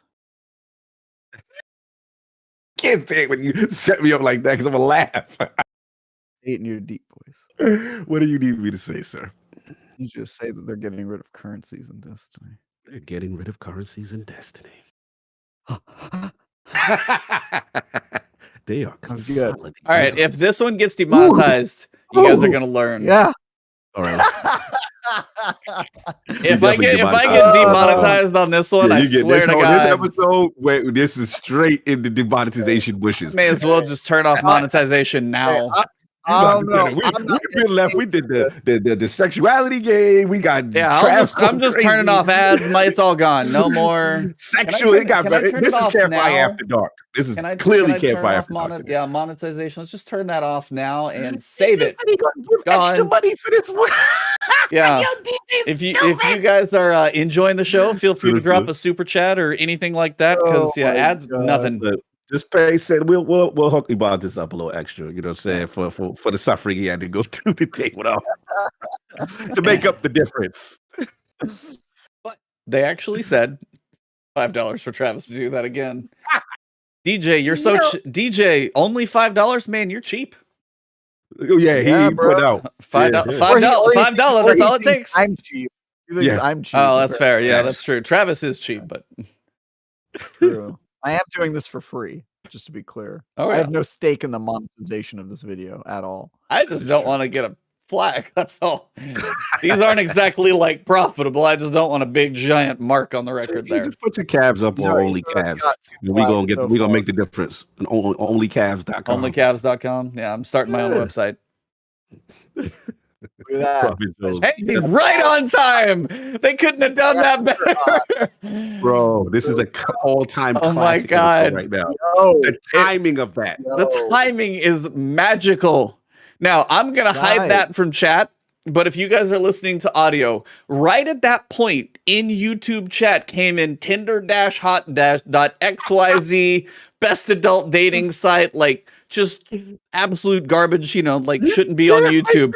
That could not have been timed better. How can they give you a strike when their own platform is promoting that sort of thing? That's all I'm there you go. That's questions.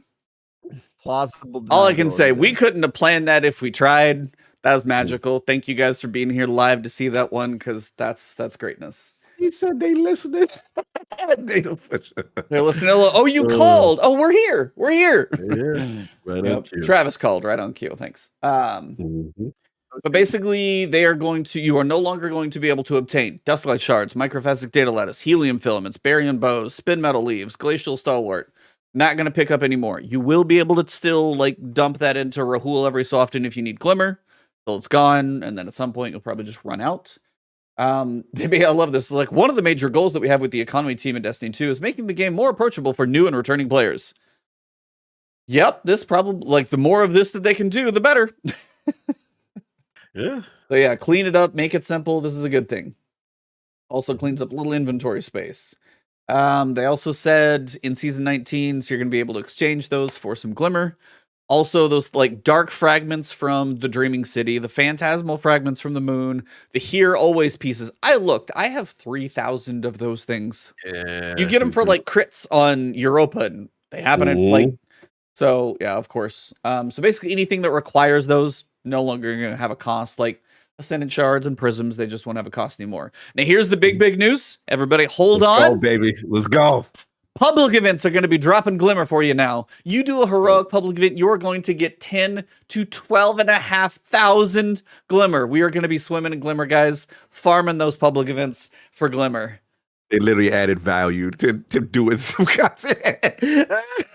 They're literally like, all right, how much do we have to pay them to do public events? They're paying us to do public events.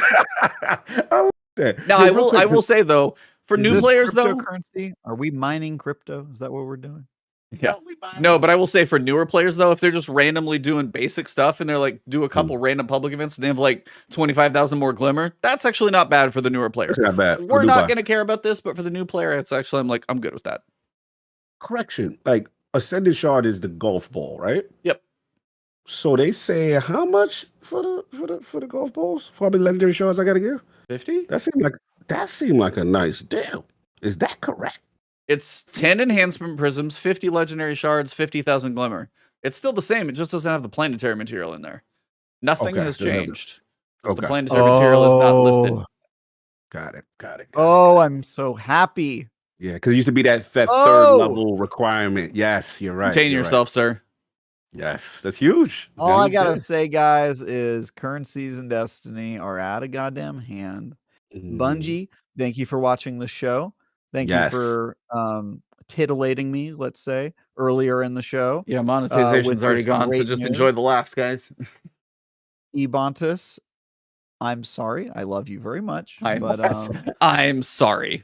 That's all you've got. YouTube cannot contain this beast, okay? Mhm. No, not Tell this them week. that they can ban my account. I think I have 4 followers. I'm not sure. I don't post anything. I have no YouTube videos. But yeah, I'm so happy they're doing this. Bungie, Mhm. thanks for watching the show every week and treating my word as the gospel that it is.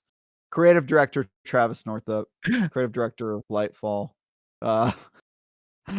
Anyway, he's I'm very done. excited Okay. to see Yeah. that more. Creative director. Basically, Let's go. anything related to planetary materials now is going to get a switch. The resource nodes are still going to be there, but the way they work on Savathun's Throne World, you don't pick up a resource, you pick up experience, a little bit of glimmer.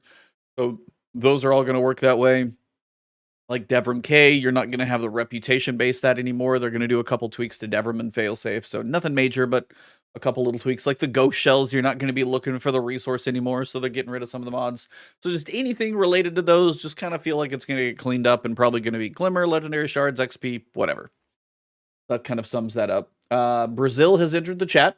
I think the Latin American community manager, Bruno, was able to basically go live in Brazil. And I didn't read too much into that one, but basically just it's a big group of players and they got a community focus going. So shout out to community manager Bruno down there doing his thing. Mid-season weapon tuning. So we're back into some more details. I'm going to try and go fast through these because there's big paragraphs and there's bullet points. If there's anything you guys want to stop on, let me know. Auto rifles. Increase the effects of the stability stat on recoil reduction by 20% at the high end. And then increase the crit damage multiplier from 1.5x to 1.55, so the crit damage goes up by 1 on precision frames. 450s. Holler. Pretty much I feel like what they're doing here is, for a lot of the average people, they're making auto rifles lean. If you lean heavier into stability, it's going to feel better. But that also pulls back the range in which you're probably going to find an auto rifle. If you're good with a rangy auto rifle and you can hit your shots, more power to you. So I think it's just like it's trying to, in a different way, pull him back. Bows, really good people with bows are terrifying because they do the bow switch, and it is one of the fastest kills, like time to kill in the game. They are going to make the handling stat have a higher floor, basically. Instead of 0.2 seconds, at 100 handling, it's going to be 0.3 or 0.33, depending on the type of bow. Still probably going to be a very fast time to kill. It's just going to be a little bit slower. I'm a bow guy. I don't mind that change. Seem reasonable. It's not killing it. Slower. Yeah. It should be a little slower. It's OP sometimes. It is. Yeah, when you get killed by that and it's done well, you're like, I blinked and I died. It's crazy quick. Yeah, because even if you are a bow guy, you occasionally get killed by bow guys too, so you can understand the pain. Yeah, for pulse rifles, they're fixing the zoom on 1. They're increasing like precision multipliers. They're little baby tweaks here. They're adjusting the damage fall off for the range stat by like just a little bit. They're saying basically they gave pulse rifles a little extra range to try and compete. Now that other things have kind of been put in place, they're kind of bringing a little bit of that range on pulse rifles back just a bit. I mean, I love my Insidious halfway across the map, but I probably shouldn't be doing that either. Scout rifles, they're basically kind of were a little overtuned. They're bringing them back down. Sidearms. True Vanguard's going to be having a ball because he's the only one I know who loves those things. Increase the auto aim fall off distance by 30% for all of them. I love sidearms. Well, there you go. Decrease the fall off on that? They increased the distance. So the auto aim fall off distance is farther. So yeah, you'll be. I think that honestly, I bet sidearms are going to be meta because sidearms are already dangerously close to being super competitive with submachine guns now. I think that could be huge. Yeah, I agree. And then also pair this with SMGs. Next season. SMGs now lightweights. They're basically bringing the damage down by like just a smidge, like 0.15 and 0.3. Precision frames, a couple of the outliers of the zoom are having that brought back in, but they did increase the damage and crit damage by like just a smidge. Little tweaks on SMGs to kind of bring them little back. They're just a little far. And people getting melted by SMGs right now. Yeah, they done figured my tricks out. Oh yeah, They got me. Yeah, it is. I got. they know you.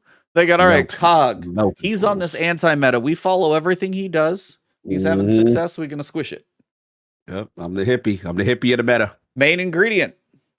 Basically is the main point here on fusion rifles. Reduce the effect of the intrinsic precision frame perk has on recoil direction by 50%. So basically precision frames, like main ingredient, the recoil is probably going to be a little squirrelier, probably harder to hit some of those like map voops. Yeah, it was. You still get maps sometimes. So this is. I'm for this one. Yeah, of course you're biased. Yes, I'm biased. Shout out to Sinister. We agree.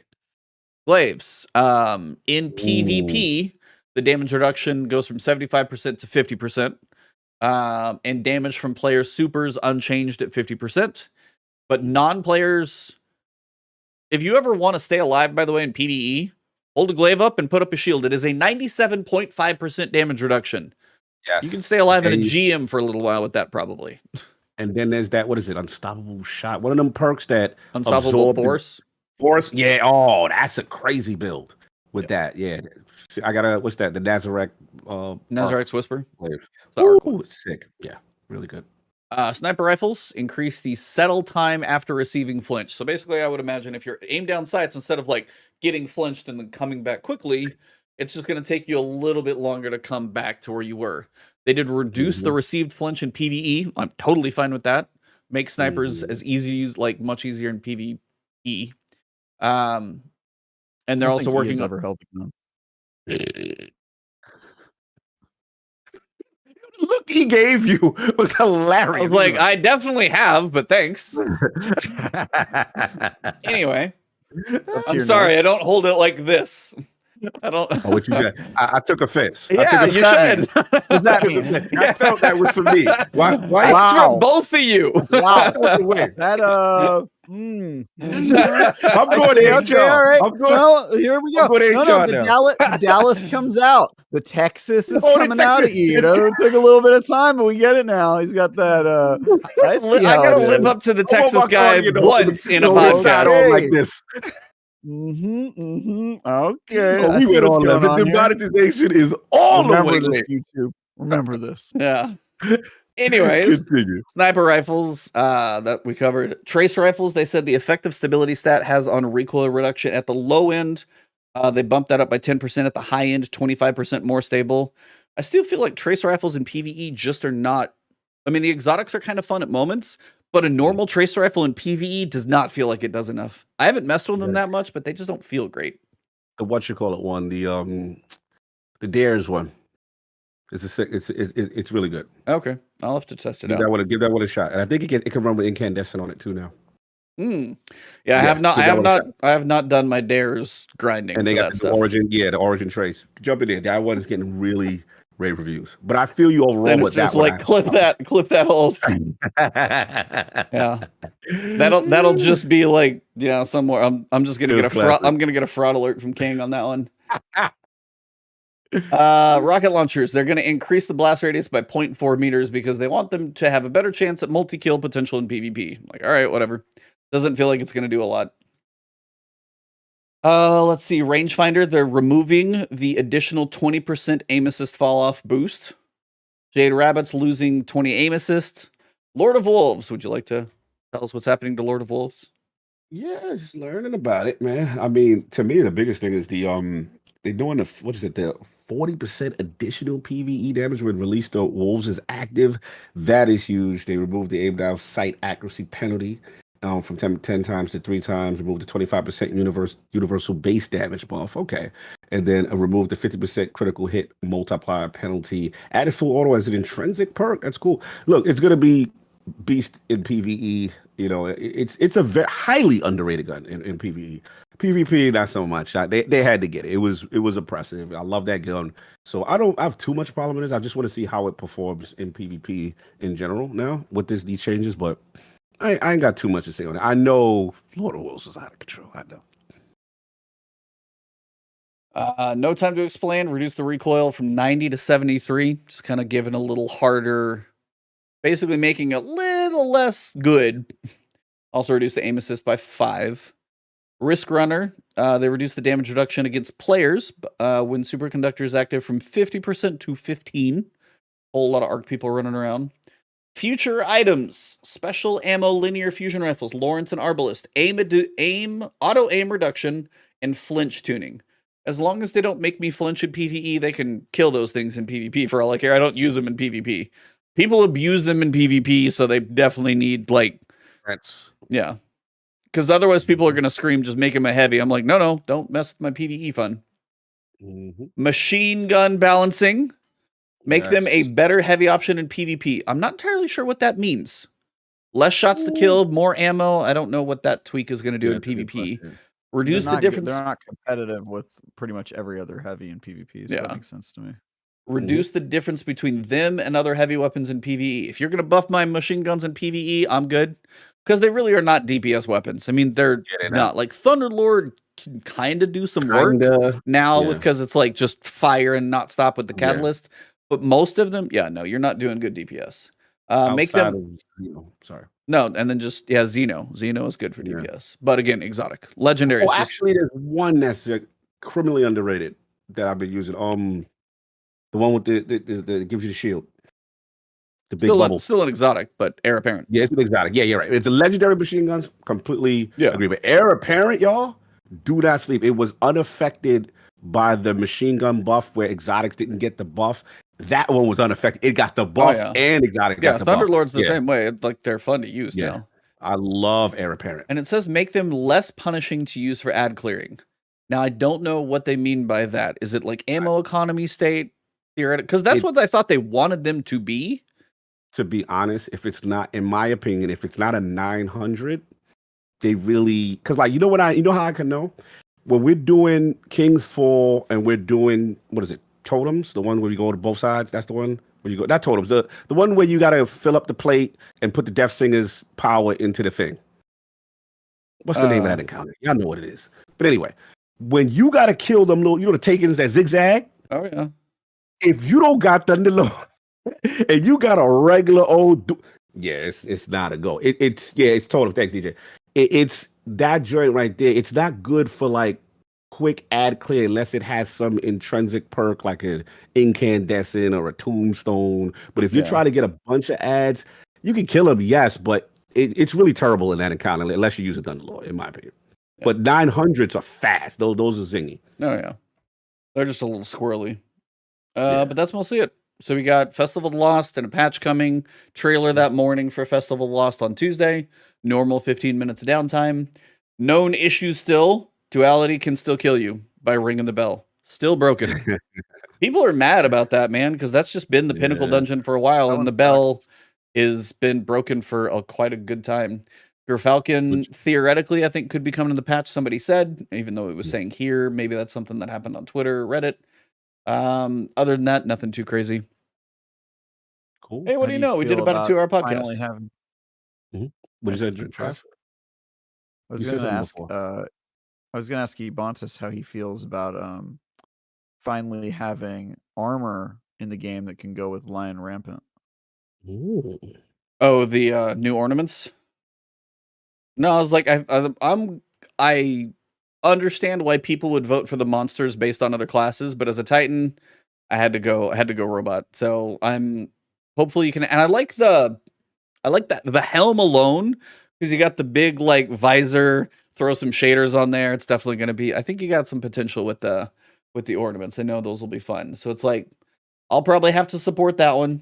Probably actually have to throw down some silver. I don't do it often, but especially as my brother is a Gundam fan, I will buy it for him, since I think he's been busy doing a bunch of other stuff. Yeah, that's the last couple of 2 TWABs that we got, and we got a lot of information. We had a couple quiet ones for a bit as the season was working through, and now we've kind of got the whole sandbox team just like dumping info on us constantly. So we're going to get Festival next week, probably going to be about 3 weeks. We're going to have our Iron Banner, and then we've got About 3 weeks left, I think, after that. 3 to 4, somewhere in there. If my math is right. November 9th or 8th, Iron Banner. 1, 2, 3. Yeah, 3 weeks. So 3 more weeks. Yeah, 3 weeks after Iron Banner. I don't know what's going to go in there. I've heard maybe, but I don't honestly know of anything specific. Definitely nothing official. So, yeah. What was the real quick before we go? I know we ended. What was the big? I saw a shout out to Scarrow. There was some little controversy about secrets or something. Oh, that was just a hot fix that had nothing. I think they were literally everybody like just literally take it for what it says. Hey, we're just testing technology. It's all they were doing is they put out a hot fix that you would download, but I think they were doing some different type of patch or some different type of hot fix than they normally do. And it's probably something to where, you know, they can maybe change something client side that they couldn't before, and now they can. It's literally probably just trying to roll out a hot fix to test something that we have no effect on. There's no secret quests or anything like that. Everybody was hoping for one of those types of things when it's like, here's a patch that does nothing, and everybody's like combing through the API. There's nothing. It's literally nothing. And that's it. And it's just the point where we haven't had a secret quest in a long time. And everybody's looking for anything like that. It's been, you know, whether it was like the Glycon, which, you know, got data mined, or it was the Whisper, like, or we haven't had one of those in so long. And again, now that you've got like the raid and the dungeon is this back and forth, the secret quest, I don't know where it fits, but maybe at some point we will get one of those. We're due. But it's got, it's, you know, when it comes back, obviously, hopefully it comes back and swings big. Yeah, we do for that and like either a tower style event. I do miss. They were not like the biggest things, but I just thought it was cool. They tried to attempt something. You know what I'm saying? You sit there and something blows up. Remember when the Traveler came back together? Whatever. I thought it was a cool attempt to try to utilize technology. We'll see what they got cooking. Are you going to play God of War, Cog? Yes. Okay. I just got a question in chat, Travis and I answered. So yeah. God of War. What other games, like, as we kind of wrap up, you know, a little quiet time, what other games are you guys looking at over the course of the next month? We've actually got a decent amount of stuff coming. Is there anything that's like high on your priority over the next month and a half? I know I've listened to you probably on Defining Duke, but tell him here if you got stuff that's coming up. I'm curious about Pentiment. I want to see what goes on there. You know, I will be very curious to your guys' review, because I don't know the developer. I know you guys have mentioned the gentleman like literally every time you said it on Defining Duke. What's his name? Josh Sawyer. Yeah. So I'm just very curious how that game reviews, because it does seem like stylistically kind of niche from what I can see. So I'm very curious, like, to hear all about that from you guys. So that one I'm curious. When is that? It should be soon. Next month. Okay. Next month, right? Yeah, that Evil West. Yep. Midnight Suns, huge. Oh, I know. The fact that actually made December. Oh, huge for me. And that's going to be a great game, but I don't think it's going to sell well, because I don't think that company knows how to sell that game. Yeah, as far as turn-based and the card aspect, their ads have been awful. Like, really? I don't think the publisher knows what that game is or understands that it's going to be a really good game, and so I think it'll probably sell well, even though it's like, I mean, not to simplify it too much, but I mean, Mario plus Rabbids or XCOM with Marvel, generally, right? Yeah, but if you watch their trailers, they're not promoting it that way. The trailers are trying to make it look like a Marvel action game. Yeah, no, I mean, I've seen the trailers. Hard and turn-based. That's like really bad, and so I think they're in for a world of hurt here. So yeah, hopefully they market it well, because that's the XCOM A team. So I'm pulling for them. And what was it? It was one more. I just can't remember off the top. But yeah. What about you guys? What about you, Trav? What you excited for this year? Yeah. Yeah, Pentiment is huge. I'm a huge Josh Sawyer fan. So what did he do before? He did New Vegas. Okay, I mean, he's done all of the. That's why. He's done all of the Obsidian storylines. Like, he's just a great writer, and so. Gotcha. That's just his thing. And if you follow him on Twitter, as I do, you see his writing takes, and most of them I'm like, yeah, this guy gets it. He gets it. He knows how to write for games. That said, it is a super weird game. Yes. I'm actually excited for High on Life. Coming in December. I love. Is that the games? talking gun? The guns that talk. You gotta kill a kid. I am so What I watched, I didn't watch the extended gameplay, and I know you guys said that kind of helped it some, but what I did watch in like the little boss fight, I'm gonna have to have somebody sell that game to me later on, because what I saw did not do it for me. I agree that it kind of looks mid, but I like Roiland, and I like there need to be more comedy games. Yes. I'm a That's guy fair. who really values comedy, and so there being comedy games, I'm just like, I'm a sucker for them. So Yeah. I'm excited for that one. Mhm. And yeah, other than that, God of War is gonna be sweet. I'm very excited for that. Mhm. I can't talk about the other games I've already played a lot of Mhm. the games that are coming out in this rush already. So, Yeah. I reviewed Plague Tale, Yep. Requiem, which was one I was really looking forward to. I'm reviewing Gotham Knights. So, Mhm. yeah, I'll be able to tell you guys more next week. No doubt. No Next doubt. What about you, week. Eve?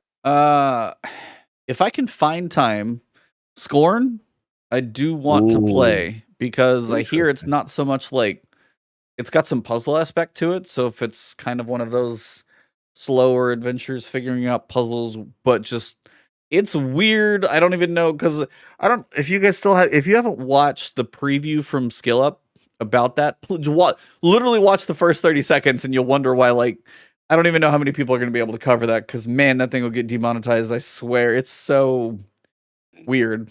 I want to play. I've always heard amazing things about Plague Tale, so if I can squeeze in 1 and 2, I don't know how long they're going to be. 1 is short. You can beat 1 in a one single play I session probably if should you're try and do. ridiculous. Yeah. Gotham Knights. The more I see on it, the less excited I am. No. It's like, I I think love it though. I think the I know story. I know you can't talk. say anything, like poker face, but Mhm. the more I see, the less excited I am about it. Which kind of sucks, because in theory, the story, I've like a friend of mine is like really into comics, like Court of Owls, theoretically could be cool because Batman's not there and you've got some interesting characters possibly. But if like if the writing is cringe, if the combat is light, if you got Live and La Vida Loca in a prison like scene and a weird rock, like it's just not what I've seen so far is not selling it to me. So I'm curious where it lands. If it got a 6, I wouldn't be surprised. It might get a 7 from certain outlets, but like, depending on like the honesty of the critic, the fanhood and stuff like that, if it got a 6, it wouldn't floor me. Like, sadly, but it wouldn't from what I've seen. So it's like, the more I've seen, the less excited I've got, I will say. But yeah, God of War, shut the world down. I'm just playing that thing as soon as when it comes out. I got the Hammer collectors. I got the Jotun edition. I didn't get the Step Above, but I got the Hammer and I got the collectors. Yeah, Evil West, that could be fun too. So yeah, next couple months. So no doubt. Well, about all I got. Yeah, man. We will be hearing more from Travis on whatever he's playing soon. But if you haven't checked his stuff out, we got a guest next week to play Guess My Sexuality.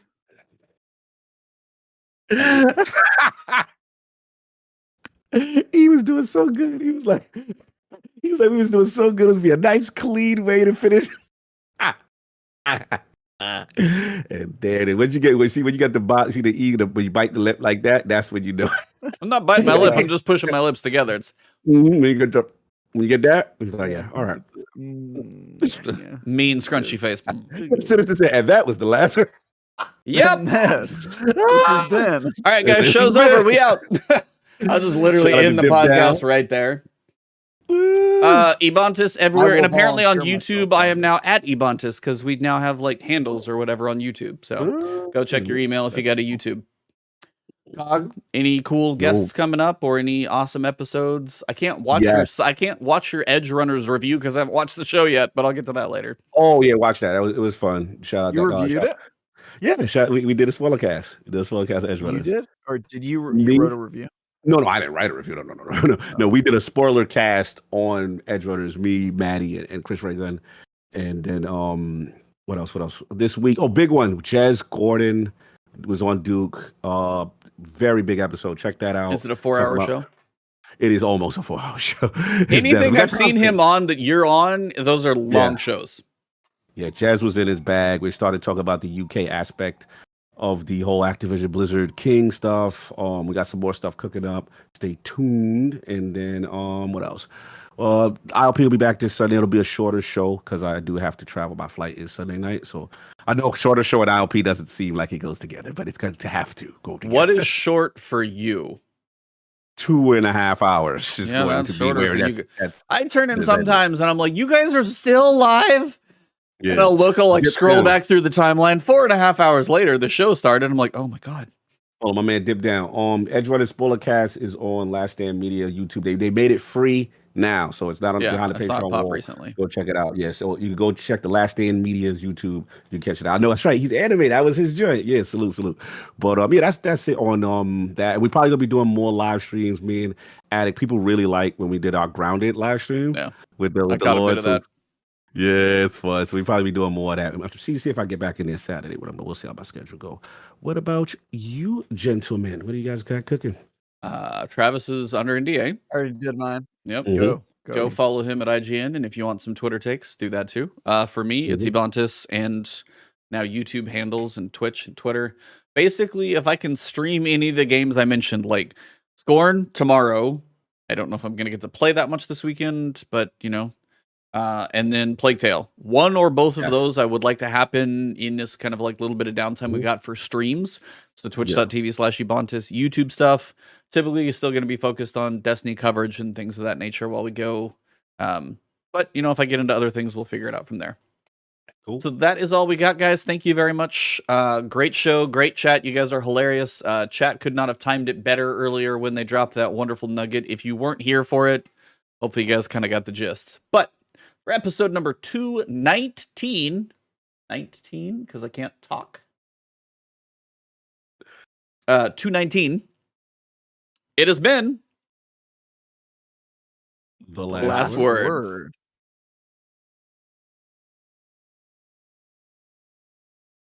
And we out.